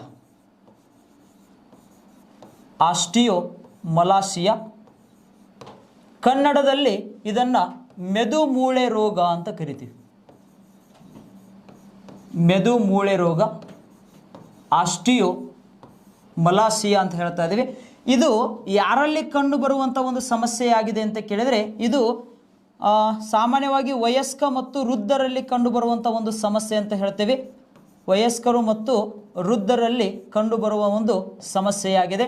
ಆಸ್ಟಿಯೋಮಲಾಸಿಯಾ ಅಂತೇಳಿ ಕರಿತಾ ಇದ್ದೀವಿ. ನೋಡಿ, ಕನ್ನಡದಲ್ಲಿ ಮೆದು ಮೂಳೆ ರೋಗ ಅಂತ ಹೇಳ್ತೇವೆ. ಮೆದು ಮೂಳೆ ರೋಗ ಅಂದರೆ ಈ ಒಂದು ಮೂಳೆಗಳಲ್ಲಿ ಯಾವುದರ ಪ್ರಮಾಣ ಕಡಿಮೆಯಾದಾಗ ಈ ಸಮಸ್ಯೆ ಬರುತ್ತದೆ ಅಂತ ಹೇಳಿ ನೋಡಿದರೆ ಫಾಸ್ಫರಸ್. ಹೌದ್ರಿ, ಫಾಸ್ಫರಸ್ ಪ್ರಮಾಣ ಕಡಿಮೆಯಾದಾಗ ಬರುವಂಥ ಸಮಸ್ಯೆ ಯಾವುದು? ಆಸ್ಟಿಯೋಮಲಾಸಿಯಾ ಅಂತೇಳಿ ಕರಿತಾ ಇದ್ದೀವಿ. ಆಸ್ಟಿಯೋ ಮಲಾಶಯ ಯಾವಾಗ ಬರ್ತದ? ಮೂಳೆಗಳಲ್ಲಿ ರಂಜಕದ ಪ್ರಮಾಣ ಕಡಿಮೆಯಾದಾಗ ಬರುವಂಥ ಒಂದು ಸಮಸ್ಯೆಯಾಗಿದೆ. ರಂಜಕದ ಪ್ರಮಾಣ ಕಡಿಮೆಯಾದರೆ ಮೂಳೆಗಳು ಗಟ್ಟಿಯಾಗುವ ಬದಲಿಗೆ ಏನಾಗುತ್ತವೆ? ಮೆದುವಾಗುತ್ತಾ ಬರುತ್ತವೆ ಅಂತ ಹೇಳ್ತಾ ಇದ್ದೀವಿ. ಈಗ ನೋಡಿ, ಸುಮ್ಮನೆ ಹಿಂಗೆ ಹಿಡಿದು ಮುರಿದ್ರೆ ಮೂಳೆಗಳು ಕಟ್ಟಾಗಿಬಿಡ್ತಾವೆ. ಕಾರಣ ಆ ಮೂಳೆಗಳಲ್ಲಿ ಏನಿಲ್ಲ? ರಂಜಕ ಇಲ್ಲ ಅಂತ ಹೇಳ್ತಾ ಇದ್ದೀವಿ. ರಂಜಕದ ಕೊರತೆಯಿಂದ ಬರುವಂಥ ಒಂದು ಸಮಸ್ಯೆಯಾಗಿದೆ ಆಸ್ಟಿಯೋ ಮಲಾಸಿಯಾ ಅಂತೇಳಿ ಕರಿತಾ ಇದ್ದೀವಿ. ಮೆದು ಮೂಳೆ ರೋಗ ಅಂತ ಹೇಳಿ ನೋಡ್ತೇವೆ.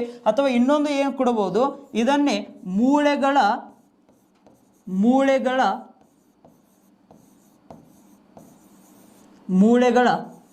ಪೆಡಸು ರೋಗ ಅಂತೇಳಿ ಕರೀತಾರ. ಮೂಳೆಗಳ ಪೆಡಸು ರೋಗ. ಪೆಡಸು ಅಂದರೆ ಏನು? ಮೆದು ಆಗೋದು ಅಂತ ಅರ್ಥ. ಹೌದ್ರಿ, ಗಡಸು ಅಪೋಸಿಟ್ ವರ್ಡ್ ಪೆಡಸು ಅಂತ ಹೇಳಿ ನೋಡ್ತೀವಿ. ಅವ್ರು ಈ ರೀತಿ ಮೂಳೆಗಳ ಒಂದು ಪೆಡಸು ರೋಗ ಯಾವುದು? ಆಸ್ಟಿಯೋ ಮಲಾಸಿಯಾ ಅಂತೇಳಿ ಕರಿತೀವಿ. ಆಸ್ಟಿಯೋ ಮಲಾಸಿಯಾ ವಯಸ್ಕರಲ್ಲಿ ಮತ್ತು ವೃದ್ಧರಿಗೆ ಬರುವಂಥ ಒಂದು ಸಮಸ್ಯೆಯಾಗಿದೆ. ರಂಜಕದ ಪ್ರಮಾಣ ಏನಾಗ್ತಾ ಬರ್ತದ? ಕಡಿಮೆಯಾದಾಗ ಈ ಒಂದು ಬರುವಂಥ ಸಮಸ್ಯೆಯಾಗಿದೆ ಆಸ್ಟಿಯೋ ಮಲಾಸಿಯಾ ಅಂತ ನೋಡಿದ್ದೀವಿ. ನೆಕ್ಸ್ಟ್ ಸಮಸ್ಯೆ ನಂಬರ್ 4 ಸಮಸ್ಯೆ.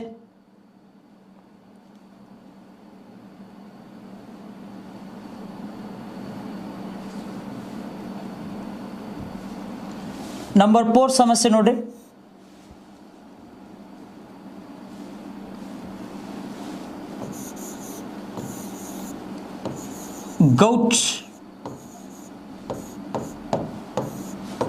ಗೌಟ್ ಇದು ಯಾವುದಕ್ಕೆ ಸಂಬಂಧಪಟ್ಟ ಸಮಸ್ಯೆಯಾಗಿದೆ ಅಂತೇಳಿ ಪ್ರಶ್ನೆ ಕೇಳುವಂಥ ಚಾನ್ಸಸ್ ಅದ. ಅದಕ್ಕಾಗಿ ಇದೊಂದು ಮೂಳೆಗಳಿಗೆ ಸಂಬಂಧಪಟ್ಟ ರೋಗ ಅಂತ ಹೇಳ್ತೀವಿ. ಹಾಗಾದರೆ ಗೌಟ್ ಅಂತಕ್ಕಂಥ ಸಮಸ್ಯೆ ಯಾವಾಗ ಬರ್ತದ? ಮಾನವನ ದೇಹದಲ್ಲಿ ಯೂರಿಕ್ ಆಸಿಡ್ ಯಾವ ರೂಪದಲ್ಲಿ ಕಂಡು ಬರುತ್ತದೆ? ತ್ಯಾಜ್ಯ ರೂಪದಲ್ಲಿ ಕಂಡು ಬರುತ್ತದೆ. ಹೌದ್ರಿ, ಮಾನವನ ದೇಹದಲ್ಲಿ ಯೂರಿಕ್ ಆಸಿಡ್ ಯಾವ ರೂಪದಲ್ಲಿ ಕಂಡು ಬರ್ತದ? ತ್ಯಾಜ್ಯ ರೂಪದಲ್ಲಿ ಕಂಡು ಬರುತ್ತದೆ. ಈ ಒಂದು ತ್ಯಾಜ್ಯ ಮಾನವನ ದೇಹದಿಂದ ಏನಾಗಬೇಕು?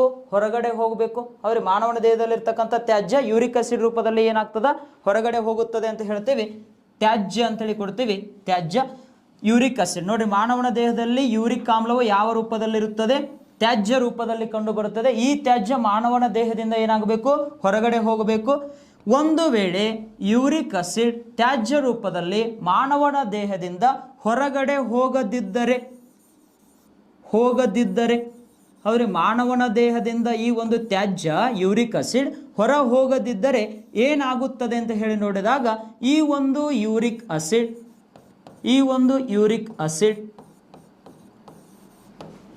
ರಕ್ತ ಮತ್ತು ಕೀಲುಗಳಲ್ಲಿ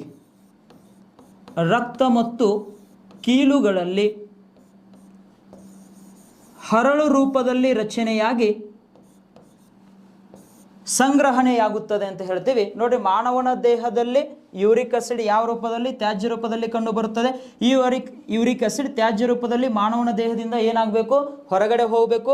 ಒಂದು ವೇಳೆ ಈ ಒಂದು ಯೂರಿಕ್ ಆಸಿಡ್ ಮಾನವನ ದೇಹದಿಂದ ಹೊರಗೆ ಹೋಗದಿದ್ದರೆ ಯೂರಿಕ್ ಆಸಿಡ್ ಏನಾಗ್ತದ? ರಕ್ತ ಮತ್ತು ಕೀಲುಗಳಲ್ಲಿ ಹರಳು ರೂಪಕ್ಕೆ ಪರಿವರ್ತನೆಯಾಗಿ ಏನಾಗುತ್ತದೆ? ಸಂಗ್ರಹಣೆಯಾಗುತ್ತದೆ. ಕೀಲುಗಳಲ್ಲಿ ಹರಳು ರೂಪದಲ್ಲಿ ಯೂರಿಕ್ ಆಸಿಡ್ ಸಂಗ್ರಹಣೆಯಾದಾಗ ಈ ಒಂದು ಏನಾಗ್ತದೆ ಅಂತ ಕೇಳಿದ್ರೆ ಕೀಲುಗಳಲ್ಲಿ ನೋವು ಕಂಡು ಬರುತ್ತದೆ. ಕೀಲುಗಳಲ್ಲಿ ಏನು ಕಂಡು ಬರ್ತದ? ನೋವು ಕಂಡು ಬರುತ್ತದೆ. ಇದನ್ನೇ ನಾವು ಯಾವ ಸಮಸ್ಯೆ ಅಂತೇಳಿ ಕರಿತೀವಿ? ಗೌಟ್ ಅಂತೇಳಿ ಕರಿತಾ ಇದ್ದೀವಿ. ಗೌಟ್ ಸಮಸ್ಯೆ. ಯೂರಿಕ್ ಆಸಿಡ್ ಮಾನವನ ದೇಹದಿಂದ ಹೊರಗಡೆ ಹೋಗದಿದ್ದರೆ ಏನಾಗ್ತದ? ರಕ್ತ ಮತ್ತು ಕೀಲುಗಳಲ್ಲಿ ಹರಳು ರೂಪಕ್ಕೆ ಪರಿವರ್ತನೆಯಾಗಿ ಸಂಗ್ರಹಣೆಯಾದಾಗ ಕೀಲುಗಳಲ್ಲಿ ಹರಳುಗಳು ಸಂಗ್ರಹಣೆಯಾದಾಗ ಏನು ಕಂಡು ಬರ್ತದ? ನೋವು ಕಂಡು ಬರುತ್ತದೆ. ಈ ರೀತಿ ಮೂಳೆಗಳಿಗೆ ಸಂಬಂಧಪಟ್ಟ ಒಂದು ಸಮಸ್ಯೆಯಾಗಿದೆ. ಯಾವ ಸಮಸ್ಯೆ? ಗೌಟ್ ಅಂತೇಳಿ ಕರಿತೀವಿ. ಅದಕ್ಕಾಗಿ ನೋಡ್ರಿ, ಸರಿಯಾದ ಸಮಯಕ್ಕೆ ಮೂತ್ರ ವಿಸರ್ಜನೆ ಮಾಡಬೇಕು ಅಂತ ಹೇಳ್ತಾರೆ. ನಾವು ಸರಿಯಾದ ಸಮಯಕ್ಕೆ ಮೂತ್ರ ವಿಸರ್ಜನೆ ಮಾಡದೇ ಇದ್ದರೆ ಏನಾಗ್ತದ?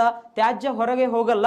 ಆವಾಗ ಈ ಒಂದು ತ್ಯಾಜ್ಯ ಯೂರಿಕ್ ಆಸಿಡ್ ಅದಲ್ರಿ, ಆ ಯೂರಿಕ್ ಆಸಿಡ್ ಹರಳು ರೂಪಕ್ಕೆ ಪರಿವರ್ತನೆಯಾಗಿ ಕೀಲುಗಳಲ್ಲಿ ಸಂಗ್ರಹಣೆ ಆಗಿಬಿಡ್ತದೆ. ಮತ್ತೆ ರಕ್ತಗಳಲ್ಲಿ ಕೂಡ ಏನಾಗ್ತದ? ಸಂಗ್ರಹಣೆಯಾಗುತ್ತದೆ. ಆವಾಗ ಕಿಡ್ನಿ ಸ್ಟೋನ್ ಕೂಡ ಆಗಬಹುದು. ಹೌದ್ರಿ, ಅದೇ ರೀತಿ ಕೀಲುಗಳಲ್ಲಿ ಹರಳು ರೂಪದಲ್ಲಿ ಯೂರಿಕ್ ಆಸಿಡ್ ರಚನೆಯಾಗಿ ಸಂಗ್ರಹಣೆ ಆಯಿತು. ಆವಾಗ ಕೀಲುಗಳಲ್ಲಿ ಏನು ಕಂಡು ಬರ್ತದ? ನೋವು ಕಂಡು ಬರುತ್ತದೆ ಅಂತ ಹೇಳ್ತೀವಿ. ಈ ರೀತಿ ಒಂದು ಸಮಸ್ಯೆ ಗೌಟ್ ಅಂತ ಹೇಳಿ ನೋಡ್ತಾ ಇದ್ದೀವಿ. ಪ್ರಶ್ನೆ ಕೇಳ್ತಾನೆ ಯಾವ ರೀತಿ ಅಂದ್ರೆ, ಈ ಕೆಳಗಿನ ಯಾವುದು ಮೂಳೆಗಳಿಗೆ ಸಂಬಂಧಪಟ್ಟ ರೋಗವಾಗಿಲ್ಲ ಅಂತ ಹೌದ್ರಿ ಕೊಡ್ತಾನೆ ಪ್ರಶ್ನೆ. ಈ ಕೆಳಗಿನ ಯಾವುದು ಮೂಳೆಗಳಿಗೆ ಸಂಬಂಧಪಟ್ಟ ಸಮಸ್ಯೆ ಅಲ್ಲ ಅಂತೇಳಿ ಕೊಟ್ಟಾಗ ನಮಗೆ ಆಲ್ರೆಡಿ ಏನು ಗೊತ್ತದಲ್ಲ ಎಲ್ಲ ಗೊತ್ತಿರಬೇಕಲ್ಲಿ. ಹೌದ್ರಿ, ಈ ರೀತಿ ಮೂಳೆಗಳಿಗೆ ಸಂಬಂಧಪಟ್ಟ ಸಮಸ್ಯೆಗಳು ಒಂದು ಗೌಟ್ ಅಂತ ಹೇಳಿ ನೋಡಿದ್ವಿ. ಬರ್ಕೊಂಡಿದ್ದೀರಿ? ಹೌದ್ರಿ, ಎಲ್ಲನೂ ಬರ್ಕೋಬೇಕು. ನೆಕ್ಸ್ಟ್ ನಂಬರ್ 5 ಸಮಸ್ಯೆ. ನಂಬರ್ 5 ಸಮಸ್ಯೆ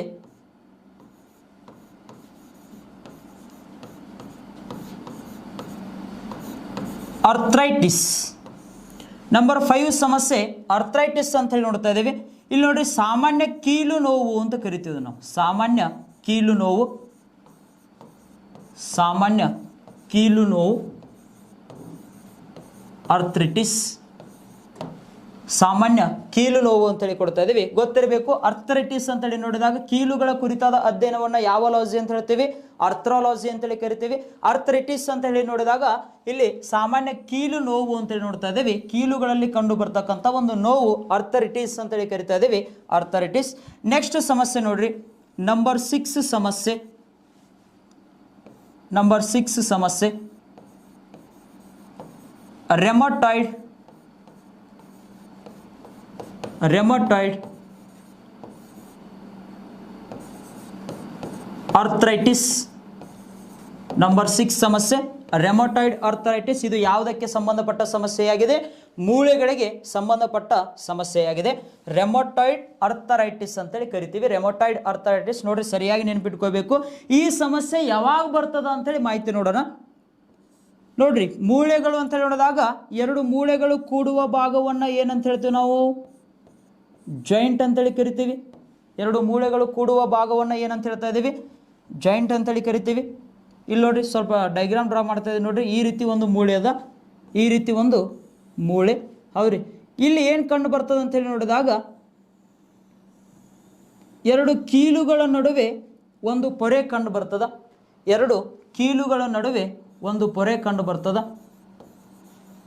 ಆ ಪೊರೆ ಹೆಸರು ಏನು ಅಂತ ಹೇಳಿ ನೋಡಿದಾಗ ನೋಡ್ರಿ, ಜಾಯಿಂಟ್ ಅಂತ ನೋಡ್ತಾ ಇದ್ದೇವೆ. ಆ 2 ಕೀಲುಗಳ ನಡುವೆ ಒಂದು ಪೊರೆ ಕಂಡು ಬರ್ತದ.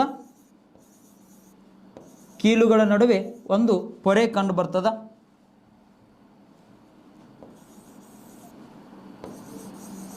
ಆ ಪೊರೆ ಹೆಸರು ಸೈನೋವಿಯಲ್ ಮೆಂಬ್ರೇನ್ ಅಂತ ಕರಿತೀವಿ ನಾವು. ಪೊರೆ ಹೆಸರೇನು? ಸೈನೋವಿಯಲ್ ಮೆಂಬ್ರೇನ್, ಸೈನೋವಿಯಲ್ ಪೊರೆ ಅಂತೇಳಿ ಕರಿತಾ ಇದ್ದೀವಿ. ಈ ಪೊರೆಯ ಒಳಗಡೆ ಏನು ಕಂಡು ಬರ್ತದ? ಪೊರೆಯ ಒಳಗಡೆ ಸೈನೋವಿಯಲ್ ಫ್ಲೂಯಿಡ್ ಕಂಡು ಬರ್ತದ. ಪೊರೆಯ ಒಳಗಡೆ ಏನು ಕಂಡು ಬರ್ತದ ಅಂತೇಳಿ ನೋಡಿದಾಗ ಪೊರೆಯ ಒಳಗಡೆ ಸೈನೋವಿಯಲ್ ಫ್ಲೂಯಿಡ್ ಕಂಡು ಬರ್ತದ. ಪೊರೆಯ ಒಳಗಡೆ ಸೈನೋವಿಯಲ್ ಫ್ಲೂಯಿಡ್ ಕಂಡು ಬರುತ್ತದೆ. ನೋಡ್ರಿ, ಒಂದು ದ್ರವ ಪದಾರ್ಥ ಕಂಡು ಬರ್ತದ. ಆ ದ್ರವ ಪದಾರ್ಥದ ಹೆಸರು ಏನು ಅಂತೇಳಿ ನೋಡಿದಾಗ ಸೈನೋವಿಯಲ್ ದ್ರವ ಅಂತ ಕರಿತೀವಿ. ಸೈನೋವಿಯಲ್ ದ್ರವ ಕಂಡು ಬರುತ್ತದೆ. ನೋಡ್ರಿ, 2 ಮೂಳೆಗಳು ಕೂಡುವ ಭಾಗವನ್ನು ಜಾಯಿಂಟ್ ಅಂತ ಹೇಳ್ತಾ ಇದ್ದೀವಿ. ಈ ಒಂದು ಜಾಯಿಂಟ್ ಮಧ್ಯಭಾಗದಲ್ಲಿ ಏನು ಕಂಡು ಬರ್ತದ? ಪೊರೆ ಕಂಡು ಬರುತ್ತದೆ. ಯಾವ ಪೊರೆ ಅಂತೇಳಿ ನೋಡಿದಾಗ ಸೈನೋವಿಯಲ್ ಮೆಂಬ್ರೇನ್ ಅಂತೇಳಿ ಕರಿತೀವಿ. ಈ ಸೈನೋವಿಯಲ್ ಮೆಂಬ್ರೇನ್ ಒಳಗಡೆ ಒಂದು ಲಿಕ್ವಿಡ್ ಪದಾರ್ಥ ಕಂಡು ಬರ್ತದೆ, ಒಂದು ಫ್ಲೂಯಿಡ್ ಕಂಡು ಬರುತ್ತದೆ ಅಂತ ಹೇಳ್ತೀವಿ. ಆ ಫ್ಲೂಯಿಡ್ ಹೆಸರು ಏನು ಅಂತೇಳಿ ನೋಡಿದಾಗ ಸೈನೋವಿಯಲ್ ಫ್ಲೂಯಿಡ್ ಅಂತ ಕರಿತೀವಿ ನಾವು. ಹೌದ್ರಿ, ಸೈನೋವಿಯಲ್ ಫ್ಲೂಯಿಡ್ ಕಂಡು ಬರುತ್ತದೆ. ಈ ಒಂದು ಫ್ಲೂಯಿಡ್ಗೆ ಸೋಂಕು ತಗುಲಿದಾಗ, ಯಾವುದಕ್ಕೆ ಸೋಂಕು ತಗುಲಿದಾಗ? ಫ್ಲೂಯಿಡ್ಗೆ ಸೋಂಕು ತಗುಲಿದಾಗ ಫ್ಲೂಯಿಡ್ ಏನಾಗುತ್ತದೆ? ಈ ಒಂದು ಫ್ಲೂಯಿಡ್ಗೆ ಸೋಂಕು ತಗುಲಿದಾಗ ಈ ಫ್ಲೂಯಿಡ್ನ ಮೇಲ್ಭಾಗದಲ್ಲಿರ್ತಕ್ಕಂಥ ಒಂದು ಪೊರೆ ಏನಾಗುತ್ತದೆ? ಉಬ್ಬಿಕೊಳ್ಳುತ್ತದೆ. ಪೊರೆ ಏನಾಗ್ತದೆ ರೀ? ಉಬ್ಬಿಕೊಳ್ಳುತ್ತದೆ ಅಂತ ಹೇಳ್ತೀವಿ. ಪೊರೆ ಉಬ್ಬಿಕೊಂಡಾಗ ಕೀಲುಗಳಲ್ಲಿ ನೋವು ಕಂಡು ಬರುತ್ತದೆ. ಹೌದ್ರಿ, ಪೊರೆ ಉಬ್ಬಿಕೊಂಡಾಗ ಕೀಲುಗಳಲ್ಲಿ ಏನು ಕಂಡು ಬರ್ತದ? ನೋವು ಕಂಡು ಬರುತ್ತದೆ. ಇದನ್ನೇ ರೆಮಟಾಯ್ಡ್ ಅರ್ಥ್ರೈಟಿಸ್ ಅಂತೇಳಿ ಕರಿತೀವಿ. ರೆಮಟಾಯ್ಡ್ ಅರ್ಥ್ರೈಟಿಸ್ ಅಂತೇಳಿ ಕರಿತಾ ಇದೀವಿ. ನೋಡ್ರಿ, ಸಮಸ್ಯೆ ರೆಮಟಾಯ್ಡ್ ಅರ್ಥ್ರೈಟಿಸ್ ಇದು ಯಾವಾಗ ಬರ್ತದ? 2 ಮೂಳೆಗಳು ಕೂಡುವ ಭಾಗ ಜಾಯಿಂಟ್ ಅಂತ ಹೇಳಿದ್ವಿ. ಜಾಯಿಂಟ್ಗಳ ಭಾಗದಲ್ಲಿ ಒಂದು ಪೊರೆ ಕಂಡು ಬರ್ತದ, ಸೈನೋವಿಯಲ್ ಮೆಂಬ್ರೇನ್ ಅಂತೇಳಿ ಕರಿತೀವಿ. ಆ ಒಂದು ಸೈನೋವಿಯಲ್ ಮೆಂಬ್ರೇನ್ ಒಳಗಡೆ ಒಂದು ಲಿಕ್ವಿಡ್ ಪದಾರ್ಥ ಕಂಡು ಬರ್ತದ, ಅದನ್ನು ಸೈನೋವಿಯಲ್ ದ್ರವ ಅಂತೇಳಿ ಕರಿತೀವಿ. ಸೈನೋವಿಯಲ್ ಫ್ಲೂಯಿಡ್ ಅಂತ ಹೇಳ್ತೀವಿ. ಈ ಒಂದು ಫ್ಲೂಯಿಡ್ಗೆ ಸೋಂಕು ತಗುಲಿದಾಗ ಆ ಒಂದು ಮೆಂಬ್ರೇನ್ ಪೊರೆ ಏನಾಗ್ತದ? ಉಬ್ಬಿಕೊಳ್ಳುತ್ತದೆ. ಹೌದ್ರಿ, ಉಬ್ಬಿಕೊಂಡ್ಬಿಡ್ತದ. ಉಬ್ಬಿಕೊಂಡಾಗ ಕೀಲುಗಳಲ್ಲಿ ಏನು ಕಂಡು ಬರ್ತದ? ನೋವು ಕಂಡು ಬರುತ್ತದೆ ಅಂತ ಹೇಳ್ತೀವಿ. ಕೀಲುಗಳಲ್ಲಿ ಏನು ಕಂಡು ಬರ್ತದ? ನೋವು ಕಂಡು ಬರುತ್ತದೆ ಅಂತ ಹೇಳ್ತೀವಿ. ಇದನ್ನೇ ರೆಮಟಾಯ್ಡ್ ಅರ್ಥ್ರೈಟಿಸ್ ಅಂತ ಕರಿತೀವಿ ನಾವು. ರೆಮಟಾಯ್ಡ್ ಅರ್ಥ್ರೈಟಿಸ್ ಅಂತೇಳಿ ಕರಿತೀವಿ. ಇಲ್ಲಿ ನೋಡ್ರಿ, ಸಾಮಾನ್ಯವಾಗಿ ಆ ಒಂದು ಫ್ಲೂಯಿಡ್ ಇರೋದ್ರಿಂದಲೇ ಏನಾಗ್ತದೆ ಅಂತ ಹೇಳಿದ್ರೆ ಸೌಂಡ್ ಆಗ್ತದೆ ಕೀಲುಗಳಲ್ಲಿ. ಈಗ ನೋಡ್ರಿ, ಉದಾಹರಣೆಗೆ ಕೈ ಬೆರಳುಗಳು ಈ ರೀತಿ ಸ್ವಲ್ಪ ನೀವು ಅವ್ರ ಬೆರಳುಗಳನ್ನು ಮುರಿತೀರಿ, ಸೌಂಡ್ ಯಾಕೆ ಬರ್ತದ? ಅದು ಆ ದ್ರವ ಪದಾರ್ಥ ಉಬ್ಬಿ ಒಡೆದು ಬಿಡ್ತದ. ಅಂದರೆ ಹೊಸ ಚೇರ್ ತೊಗೊಂಬಂದಾಗ ಮೇಲ್ಗಡೆ ಪ್ಲಾಸ್ಟಿಕ್ ಬಬಲ್ಸ್ ಇರ್ತಾವೆ ನೋಡಿರಿ, ಟಪ್ ಟಪ್ ಟಪ್ ಟಪ್ ಸೌಂಡ್ ಬರುತ್ತೆ ನೋಡಿರಿ, ಹಂಗೆ ಸೌಂಡ್ ಬರ್ತದೆ. ಇದು ಸೌಂಡ್ ಬರ್ಲಿಕ್ಕೆ ಕಾರಣ ಏನು? ದ್ರವ ಪದಾರ್ಥ ಇದೆ ಇಲ್ಲಿ ಒಳಗಡೆ, ಹೌದ್ರಿ, ಅದು ಲಿಕ್ವಿಡ್ ಉಬ್ಕೊಂಡು ಒಡೆದು ಬಿಡ್ತದ. ಇದು ಆ ಪೊರೆ ಏನಾಯ್ತದ ನೋಡ್ರಿ, ಸೋಂಕು ತಗುಲಿದಾಗ, ದ್ರವ ಪದಾರ್ಥಕ್ಕೆ ಸೋಂಕು ತಗುಲಿದಾಗ ಈ ಪೊರೆ ಉಬ್ಕೊಂಡ್ಬಿಡ್ತದೆ ಹಾಗೆ. ಅವಾಗ ಕೀಲುಗಳಲ್ಲಿ ಏನು ಕಂಡು ಬರ್ತದ? ನೋವು ಕಂಡು ಬರುತ್ತದೆ ಅಂತ ಹೇಳ್ತೀವಿ. ಇದೇ ಸಮಸ್ಯೆಯನ್ನ ರೆಮೊಟೈಡ್ ಅರ್ಥರೈಟಿಸ್ ಅಂತೇಳಿ ಕರಿತೀವಿ. ರೆಮೊಟೈಡ್ ಅರ್ಥರೈಟಿಸ್ ಸರಿಯಾಗಿ ನೆನಪಿಟ್ಕೋಬೇಕು. ಇದು ಮೂಳೆಗಳಿಗೆ ಸಂಬಂಧಪಟ್ಟ ಒಂದು ಸಮಸ್ಯೆಯಾಗಿದೆ. ಅಂಡರ್ಸ್ಟ್ಯಾಂಡ್ ಆಗಿದೆ ಅನ್ಕೊಂಡಿದ್ದೀನಿ. ನೆಕ್ಸ್ಟ್ ಸಮಸ್ಯೆ ನೋಡೋಣ. ನೆಕ್ಸ್ಟ್ ಸಮಸ್ಯೆ important number 7. Number 7 osteo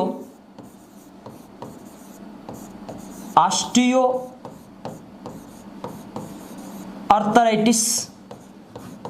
osteo arthritis ಅಂತ ಹೇಳ್ತೀವಿ ನೋಡಿ. ಸ್ವಲ್ಪ ಹೆಚ್ಚಾಗಿ ರೋಗಗಳು ಇಂಗ್ಲೀಷಲ್ಲೇ ಇರ್ತಾವೆ, ಈ ಕನ್ನಡದಲ್ಲಿ ಅವ್ರಿಗೆ ಕರೆಕ್ಟಾಗಿ ನಿಮಗೆ ಮೀನಿಂಗ್ ಸಿಗಲ್ಲ, ಗೊತ್ತಿರಬೇಕು. ಈ ಇಂಗ್ಲೀಷಲ್ಲೇ ನೀವು ಬೆಟರ್ ನೆನಪಿಟ್ಕೊಳ್ಬೇಕು. ಆಸ್ಟಿಯೋ ಅರ್ಥರೈಟಿಸ್ ಅಂತೇಳಿ ನಾವು ಬರೆದಿರ್ತಾನೆ. ಇಲ್ಲಿ ಆಸ್ಟಿಯೋ ಅರ್ಥರೈಟಿಸ್ ಅಂತೇಳಿ ನೋಡಿದಾಗ, ಆಸ್ಟಿಯೋ ಅಂದರೆ ಏನು? ಮೂಳೆ ಅಂತೇಳಿ ನೋಡಿದೀವಿ. ಅರ್ಥರೈಟಿಸ್ ಅಂತೇಳಿ ನೋಡಿದಾಗ ಏನಂತೇಳಿ ಕರಿತೀವಿ? ಕೀಲು ನೋವು ಅಂತ ಕರಿತೀವಿ. ಕೀಲುಗಳಲ್ಲಿರ್ತಕ್ಕಂಥ ನೋವನ್ನೇ ಅರ್ಥರೈಟಿಸ್ ಅಂತೇಳಿ ನೋಡಿದೀವಿ. ಆಸ್ಟಿಯೋ ಅಂದರೆ ಏನು? ಮೂಳೆಗಳು ಅಂತೇಳಿ ಕೊಡ್ತಾ ಇದ್ದೀವಿ. ಈ ಒಂದು ಆಸ್ಟಿಯೋ ಅರ್ಥರೈಟಿಸ್ ಅಂತ ಹೇಳಿದಾಗ ಎರಡು ಮೂಳೆಗಳು ಕೂಡುವ ಭಾಗವನ್ನು ಜಾಯಿಂಟ್ ಅಂತೇಳಿ ಕರೆದೀವಿ. ಈ ಒಂದು ಜಾಯಿಂಟ್ ಅಂತ ಹೇಳಿದಾಗ ಇಲ್ಲಿ ಒಂದು ಪೊರೆ ಕಂಡು ಬರ್ತದೆ, ಸೈನೋವಿಯಲ್ ಪೊರೆ ಅಂತೇಳಿ ಕರೆದೀವಿ. ಈ ಒಂದು ಪೊರೆಯ ಒಳಗಡೆ ಏನು ಕಂಡು ಬರ್ತದ? ದ್ರವ ಪದಾರ್ಥ ಕಂಡು ಬರುತ್ತದೆ. ಈ ದ್ರವ ಪದಾರ್ಥದ ಪ್ರಮಾಣ ಕಡಿಮೆಯಾದಾಗ ಮೂಳೆಗಳ ನಡುವೆ ಘರ್ಷಣೆ ಹೆಚ್ಚಾಗಿಬಿಟ್ಟು ಏನಾಗ್ತದ? ಕೀಲುಗಳಲ್ಲಿ ನೋವು ಕಂಡು ಬರುತ್ತದೆ. ಇದನ್ನೇ ಆಸ್ಟಿಯೋ ಅರ್ಥರೈಟಿಸ್ ಅಂತೇಳಿ ಕರಿತೀವಿ ನಾವು. ಹೌದ್ರಿ, ಆಸ್ಟಿಯೋ ಅರ್ಥರೈಟಿಸ್ ನೋಡಿ. ಸಾಮಾನ್ಯವಾಗಿ ಈ ಒಂದು ಕೀಲುಗಳಲ್ಲಿ ಆ ಒಂದು ದ್ರವ ಪದಾರ್ಥ ಇರೋದ್ರಿಂದ ಮೂಳೆಗಳ ನಡುವೆ ಘರ್ಷಣೆ ಜಾಸ್ತಿ ಆಗಲ್ರಿ. ಈಗ ಹೆಂಗಂದ್ರೆ ನಾವು ಘರ್ಷಣೆ ಕಡಿಮೆ ಮಾಡಲಿಕ್ಕೆ ನಾವು ಆಯಿಲ್ ಹಾಕ್ತೀವಿ ಗೊತ್ತ್ರಿ, ಗ್ರೀಸ್ ಹಾಕ್ತೀವಿ, ಅದು ಘರ್ಷಣೆ ಏನೇನು ಮಾಡ್ತದ? ಕಡಿಮೆ ಮಾಡ್ತದ. ಹಾಗೆ ಇಲ್ಲೊಂದು ದ್ರವ ಪದಾರ್ಥ ಕಂಡು ಬರ್ತದೆ. ಯಾವುದು? ಸೈನೋವಿಯಲ್ ಫ್ಲೂಯಿಡ್ ಅಂತೇಳಿ ಕರಿತೀವಿ. ಅವಾಗಲೇ ನೋಡಿದ್ದೀವಿ ಸೈನೋವಿಯಲ್ ಫ್ಲೂಯಿಡ್. ಇದು ಪೊರೆಯ ಒಳಗಡೆ ಕಂಡು ಬರ್ತದೆ, ಸೈನೋವಿಯಲ್ ಪೊರೆ ಒಳಗಡೆ ಕಂಡು ಬರ್ತದೆ ಸೈನೋವಿಯಲ್ ಫ್ಲೂಯಿಡ್. ಈ ಫ್ಲೂಯಿಡ್ನ ಪ್ರಮಾಣ ಕಡಿಮೆಯಾದಾಗ ಈ ಒಂದು ಜಾಯಿಂಟ್ಸ್ಗಳ ನಡುವೆ ಏನು ಹೆಚ್ಚಾಗ್ತದ? ಘರ್ಷಣೆ ಹೆಚ್ಚಾಗ್ಬಿಟ್ಟು ಆ ಒಂದು ಕೀಲುಗಳಲ್ಲಿ ಏನು ಕಂಡು ಬರುತ್ತದೆ? ನೋವು ಕಂಡು ಬರುತ್ತದೆ. ಇದನ್ನೇ ಆಸ್ಟಿಯೋ ಅರ್ಥರೈಟಿಸ್ ಅಂತ ಕರಿತೀವಿ ನಾವು. ಇದೇ ಸಮಸ್ಯೆನೇ ಏನಂತೇಳಿ ಹೇಳ್ತಾ ಇದ್ದೀವಿ? ಆಸ್ಟಿಯೋ ಅರ್ಥರೈಟಿಸ್ ಅಂತೇಳಿ ಕರಿತೀವಿ. ಈ ರೀತಿ ಒಂದು ಸಮಸ್ಯೆ ಆಸ್ಟಿಯೋ ಅರ್ಥರೈಟಿಸ್. ನೆಕ್ಸ್ಟ್ ನಂಬರ್ 8 ಸಮಸ್ಯೆ. ನಂಬರ್ 8 ಸಮಸ್ಯೆ ಸ್ಪಾಂಡಿಲೈಟಿಸ್. ಸ್ಪಾಂಡಿಲೈಟಿಸ್ ಇದನ್ನ ಸಾಮಾನ್ಯ ಬೆನ್ನು ನೋವು ಅಂತ ಹೇಳ್ತೀವಿ ನಾವು. ಹೌದ್ರಿ, ಸಾಮಾನ್ಯ ಬೆನ್ನು ನೋವು. ಪ್ರಶ್ನೆ ಹೆಂಗೆ ಕೇಳ್ತಾನ? ಸ್ಪಾಂಡಿಲೈಟಿಸ್ ಅಂತಕ್ಕಂಥ ರೋಗ ಯಾವುದಕ್ಕೆ ಸಂಬಂಧಪಟ್ಟ ಸಮಸ್ಯೆಯಾಗಿದೆ? ಹೌದ್ರಿ, ಇದು ಮೂಳೆಗಳಿಗೆ ಸಂಬಂಧಪಟ್ಟ ಸಮಸ್ಯೆಯಾಗಿದೆ. ಸಾಮಾನ್ಯ ಬೆನ್ನು ನೋವು ಅಂತೇಳಿ ಕರಿತೀವಿ. ಸಾಮಾನ್ಯ ಬೆನ್ನು ನೋವು ಸ್ಪಾಂಡಿಲೈಟಿಸ್. ಸ್ಪಾಂಡ ಎಂದರೆ ಬೆನ್ನು ಎಂದರ್ಥ. ಸ್ಪಾಂಡ ಅಂದರೆ ಏನು? ಬೆನ್ನು ಅಂತ ಹೇಳ್ತಾ ಇದ್ದೀವಿ. ಲೈಟಿಸ್ ಅಂತ ಹೇಳಿದಾಗ ಒಂದು ನೋವು ಅಂತೇಳಿ ಕೊಡ್ತಾ ಇದ್ದೀವಿ. ಸ್ಪಾಂಡಿಲೈಟಿಸ್ ಇದು ಸಾಮಾನ್ಯ ಬೆನ್ನು ನೋವು ಅಂತೇಳಿ ಕರಿತೀವಿ. ಸಾಮಾನ್ಯ ಈ ಬೆನ್ನು ನೋವುಗಳೆಲ್ಲ ಅಂತೇಳಿ ನೋಡಿದಾಗ ನಾವು ಸ್ವಲ್ಪ ವ್ಯಾಯಾಮದ ಎಕ್ಸರ್ಸೈಸು ಮಾಡ್ಕೊಂತಿರ್ಬೇಕ್ರಿ. ಹೌದ್ರಿ, ಈಗ ಏನು ಮಾಡ್ತಿರ್ತಾರೆ ಅಂತೇಳಿ ನೋಡಿದಾಗ ಕೆಲವೊಬ್ರು ಓದ್ತಾ ಏನು ಮಾಡ್ತಿರ್ತಾರೆ? ಹಾಗೆ ಕೂತ್ಕೊಂಡ್ಬಿಟ್ಟಿರ್ತಾರೆ, ಬೆನ್ನು ನೋವು ಆಗ್ಬೋದು. ಚೇರ್ ಮೇಲೆ ಕೂತ್ಕೊಳ್ತಿರ್ತಾರೆ ಕಂಟಿನ್ಯೂಸ್ ಆಗಿ. ಸ್ವಲ್ಪ ಆ ಕಡೆ ಈ ಕಡೆ ನಾವು ಎದ್ದು ವಾಕಿಂಗ್ ಮಾಡ್ಕೊಳ್ಬೇಕು. ಹೌದ್ರಿ, ಆಮೇಲೆ ಈ ಪಾಕೆಟ್ಗಳನ್ನು, ಹೌದ್ರಿ, ಪಾಕೆಟ್ಗಳನ್ನು ನಾವು ಏನು ಮಾಡಬಾರ್ದು ಅಂತ ಹೇಳಿದ್ರೆ ಜಾಸ್ತಿ ಕಿಶೆಯಲ್ಲಿ ಇಟ್ಕೊಂಡ್ಬಿಟ್ಟು ಕೂತ್ಕೋಬಾರ್ದ್ರಿ ಪಾಕೆಟ್ಗಳನ್ನು. ಅದರಿಂದ ಕೂಡ ನಮಗೆ ಏನಾಗ್ತದ? ಸಮಸ್ಯೆಗಳು ಉಂಟಾಗುತ್ತವೆ ಅಂತ ಹೇಳ್ತೀವಿ. ಈ ರೀತಿ ಆಮೇಲೆ ಕೆಲವೊಬ್ರು ಏನು ಮಾಡ್ತಿರ್ತಾರೆ ಅಂತ ಹೇಳಿದ್ರೆ ಹಿಂಗೆ ಮಕ್ಕೊಂಡ್ಬಿಟ್ಟು ಹಿಂಗೆ ಫೋನ್ ಯೂಸ್ ಮಾಡ್ತಿರ್ತಾರೆ ಅವ್ರು. ಹೌದ್ರಿ, ಹಿಂಗೆ ಫೋನ್ ಯೂಸ್ ಮಾಡ್ತಿರ್ತಾರೆ. ಈ ರೀತಿ ಒಂದು ಬೆನ್ನು ನೋವು ಸ್ಟಾರ್ಟ್ ಆಗಿಬಿಡ್ತದೆ. ಅವೆಲ್ಲ ಸ್ವಲ್ಪ ಐಡಿಯಾಸ್ ಇರಬೇಕು. ಯಾಕಂದ್ರೆ ಈಗ ಸೈಲೆಂಟ್ ಕಿಲ್ಲರ್ಸ್ ಇರೋ ಈಗ ಸದ್ಯ ಬರಲ್ಲ ಇವೆಲ್ಲ ಸಮಸ್ಯೆಗಳು. ಸ್ವಲ್ಪ ಏಜ್ ಆಗ್ತಾ ಬತ್ತಂದ್ರೆ ಬೆನ್ನು ನೋವು ಆಗ್ತಾ ಇದ್ದಾರೆ, ಕೈಕಾಲೆಲ್ಲ ನೋವು ಆಗ್ತಾ ಇದಾರೆ, ಅವ್ರಿಗೆ ಮೊಳಕಾಲೆಲ್ಲ ನೋವಿಸ್ತಾ ಇದಾರೆ ಅಂತ ಹೇಳಿದ್ರೆ ಇವೆಲ್ಲ ಆಗಬಾರ್ದು ಅಂದ್ರೆ ನಾವೆಲ್ಲ ಕರೆಕ್ಟಾಗಿ ಎಕ್ಸರ್ಸೈಸ್ ಮಾಡಿಕೊಂಡು ಕರೆಕ್ಟಾಗಿ ಇವಾಗಲಿಂದ ಇರ್ತಾ ಹೋಗಬೇಕು. ಹೌದ್ರಿ, ಈ ರೀತಿ ಸ್ಪಾಂಡಿಲೈಟಿಸ್ ಅಂತೇಳಿ ಕೊಡ್ತೀವಿ. ಸ್ಪಾಂಡಿಲೈಟಿಸ್. ನೆಕ್ಸ್ಟ್ ಸಮಸ್ಯೆ ನೋಡ್ರಿ, ಇಂಪಾರ್ಟೆಂಟ್ ಅದ, ಎಕ್ಸಾಮಲ್ಲಿ ಅನೇಕ ಬಾರಿ ಪ್ರಶ್ನೆ ಕೇಳೋಣ. ನಂಬರ್ 9 ಸಮಸ್ಯೆ. ನಂಬರ್ 9 ಸಮಸ್ಯೆ very important. Fluorosis. Fluorosis. Fluorosis ಅಂತ ಹೇಳಿ ನೋಡ್ತಾ ಇದ್ದೀವಿ. ಈ ಒಂದು ಫ್ಲೋರೋಸಿಸ್ ಅಂತಕ್ಕಂಥ ಒಂದು ಸಮಸ್ಯೆ ಯಾವಾಗ ಬರುತ್ತದೆ ಅಂತ ಹೇಳಿ ನೋಡಿದರೆ, ಯಾವಾಗ ಬರುತ್ತದೆ ಅಂತ ಹೇಳಿ ನೋಡಿದಾಗ ನಾವು ಕುಡಿಯುವ ನೀರಿನಲ್ಲಿ ನಾವು ಕುಡಿಯುವ ನೀರಿನಲ್ಲಿ ಯಾವುದರ ಪ್ರಮಾಣ ಹೆಚ್ಚಾದಾಗ? ಫ್ಲೋರಿನ್ನ ಪ್ರಮಾಣ ಹೆಚ್ಚಾದಾಗ. ನಾವು ಕುಡಿಯುವ ನೀರಿನಲ್ಲಿ ಫ್ಲೋರಿನ್ನ ಪ್ರಮಾಣ ಹೆಚ್ಚಾದಾಗ ಬರುವಂಥ ಸಮಸ್ಯೆ ಯಾವುದು? ಫ್ಲೋರೋಸಿಸ್ ಅಂತೇಳಿ ಕೊಡ್ತಾ ಇದ್ದೀವಿ. ಇಲ್ಲಿ ನೋಡಿ, ನಾವು ಕುಡಿಯುವ ನೀರಿನಲ್ಲಿ ಫ್ಲೋರಿನ್ ಯಾವ ರೂಪದಲ್ಲಿರುತ್ತದೆ? ಫ್ಲೋರೈಡ್ ರೂಪದಲ್ಲಿರುತ್ತದೆ. ನಾವು ಕುಡಿಯುವ ನೀರಿನಲ್ಲಿ ಫ್ಲೋರಿನ್ ಯಾವ ರೂಪದಲ್ಲಿರ್ತದ? ಫ್ಲೋರೈಡ್ ರೂಪದಲ್ಲಿರುತ್ತದೆ. ಈ ಒಂದು ಫ್ಲೋರೈಡ್ನ ಪ್ರಮಾಣ ನಾವು ಕುಡಿಯುವ ನೀರಿನಲ್ಲಿ WHO ಪ್ರಕಾರ ನಾವು ಕುಡಿಯುವ ನೀರಿನಲ್ಲಿ ಫ್ಲೋರೈಡ್ನ ಪ್ರಮಾಣ 1 mg/L ಇರಬೇಕು. ಎಷ್ಟಿರಬೇಕು? 1 mg/L ಇರಬೇಕು. ಹೌದ್ರಿ, 1 ಲೀಟರ್ ನೀರೊಳಗೆ 1 ಮಿಲಿಗ್ರಾಮ್ ಅಷ್ಟೇ ಏನಿರಬೇಕು? ಫ್ಲೋರೈಡ್ ಇರಬೇಕು ನಾವು ಕುಡಿಯುವ ನೀರಿನಲ್ಲಿ. ಅಂದರೆ ನಮ್ಮ ದೇಹಕ್ಕೆ ಲವಣಾಂಶಗಳು ಬೇಕು, ಹೌದಾ? ಬೇಕು, ಆದರೆ ಅದಕ್ಕೊಂದು ಲಿಮಿಟ್ ಅಂತ ಹೇಳಿದ. ಇಲ್ಲಿ ನೋಡ್ರಿ, ವರ್ಲ್ಡ್ ಹೆಲ್ತ್ ಆರ್ಗನೈಜೇಷನ್ ಪ್ರಕಾರ ನಾವು ಕುಡಿಯುವ ನೀರಿನಲ್ಲಿ ಫ್ಲೋರೈಡ್ನ ಪ್ರಮಾಣ ಎಷ್ಟಿರಬೇಕು? 1 mg/L ಇರಬೇಕು. ಒಂದು ವೇಳೆ ನಾವು ಕುಡಿಯುವ ನೀರಿನಲ್ಲಿ ಈ ಒಂದು ಫ್ಲೋರೈಡ್ನ ಪ್ರಮಾಣ 1 mg/L ಹೌದ್ರಿ 1 mg/L ಹೆಚ್ಚಾದಾಗ ಹಲ್ಲುಗಳ ಮೇಲೆ ಹಳದಿ ಪೊರೆ ಬೆಳೆಯುತ್ತದೆ. ಹಲ್ಲುಗಳ ಮೇಲೆ ಏನಾಗ್ತದ? ಹಲ್ಲುಗಳ ಮೇಲೆ ಹಳದಿ ಪೊರೆ ಬೆಳೆಯುತ್ತದೆ. ಪ್ರಶ್ನೆ ಕೇಳೋಣ, ಹಲ್ಲುಗಳ ಮೇಲೆ ಹಳದಿ ಪೊರೆ ಬೆಳೆಯುವುದು ಈ ಕೆಳಗಿನ ಯಾವ ಸಮಸ್ಯೆಯಾಗಿದೆ ಅಂತೇಳಿ ಪ್ರಶ್ನೆ ಕೇಳೋಣ. ಫ್ಲೋರೋಸಿಸ್ ಅಂತೇಳಿ ಕರೀತೀವಿ. ಯಾವುದು? ಫ್ಲೋರೋಸಿಸ್. ಅಥವಾ ಹಲ್ಲುಗಳ ಮೇಲೆ ಹಳದಿ ಪೊರೆ ಬೆಳವಣಿಗೆಯಾಗಲು ಕಾರಣವಾಗಿರ್ತಕ್ಕಂಥ ಒಂದು ಲವಣಾಂಶ ಯಾವುದು ಅಂತೇಳಿ ಪ್ರಶ್ನೆ ಕೇಳೋಣ. ಫ್ಲೋರಿನ್ ಅಂತೇಳಿ ಕೊಡ್ತೀವಿ. ಹೌದ್ರಿ, ಫ್ಲೋರಿನ್ ಅಂತ ಹೇಳ್ತಾ ಇದ್ದೀವಿ. ಈ ರೀತಿ ನೋಡ್ರಿ, ಇನ್ನೊಂದ್ಸರಿ ಹೇಳ್ತಾ ಇದ್ದೀವಿ ನೋಡ್ರಿ, ಫ್ಲೋರೋಸಿಸ್ ಅಂತಕ್ಕಂಥದ್ದು ಒಂದು ಮೂಳೆಗಳಿಗೆ ಸಂಬಂಧಪಟ್ಟ ಸಮಸ್ಯೆ ಅಂತ ಹೇಳ್ತಾ ಇದ್ದೀವಿ. ಅಥವಾ ಹಲ್ಲುಗಳ ಮೇಲೆ ಹಳದಿ ಪೊರೆ ಬೆಳೆಯುವಂಥ ಒಂದು ಸಮಸ್ಯೆ ಅಂತ ಹೇಳಿದ್ದೀವಿ. ನಾವು ಕುಡಿಯುವ ನೀರು, ನಾವು ಕುಡಿಯುವ ನೀರಿನಲ್ಲಿ ಫ್ಲೋರೈಡ್ ರೂಪದಲ್ಲಿರ್ತದ. ಈ ಫ್ಲೋರೈಡ್ WHO ಪ್ರಕಾರ ಎಷ್ಟಿರಬೇಕು? 1 mg/L ಇರಬೇಕು. ಒಂದು ವೇಳೆ ಫ್ಲೋರೈಡ್ನ ಪ್ರಮಾಣ 1 mg/L ಹೆಚ್ಚಾದರೆ ಹಲ್ಲುಗಳ ಮೇಲೆ ಏನಾಗ್ತದ? ಹಳದಿ ಪೊರೆ ಬೆಳೆಯುತ್ತದೆ ಅಂತ ಹೇಳ್ತೀವಿ. ಹಲ್ಲುಗಳ ಮೇಲೆ ಹಳದಿ ಪೊರೆ ಬೆಳೆಯುತ್ತದೆ. ಜೊತೆಗೆ ಏನಾಗ್ತದ?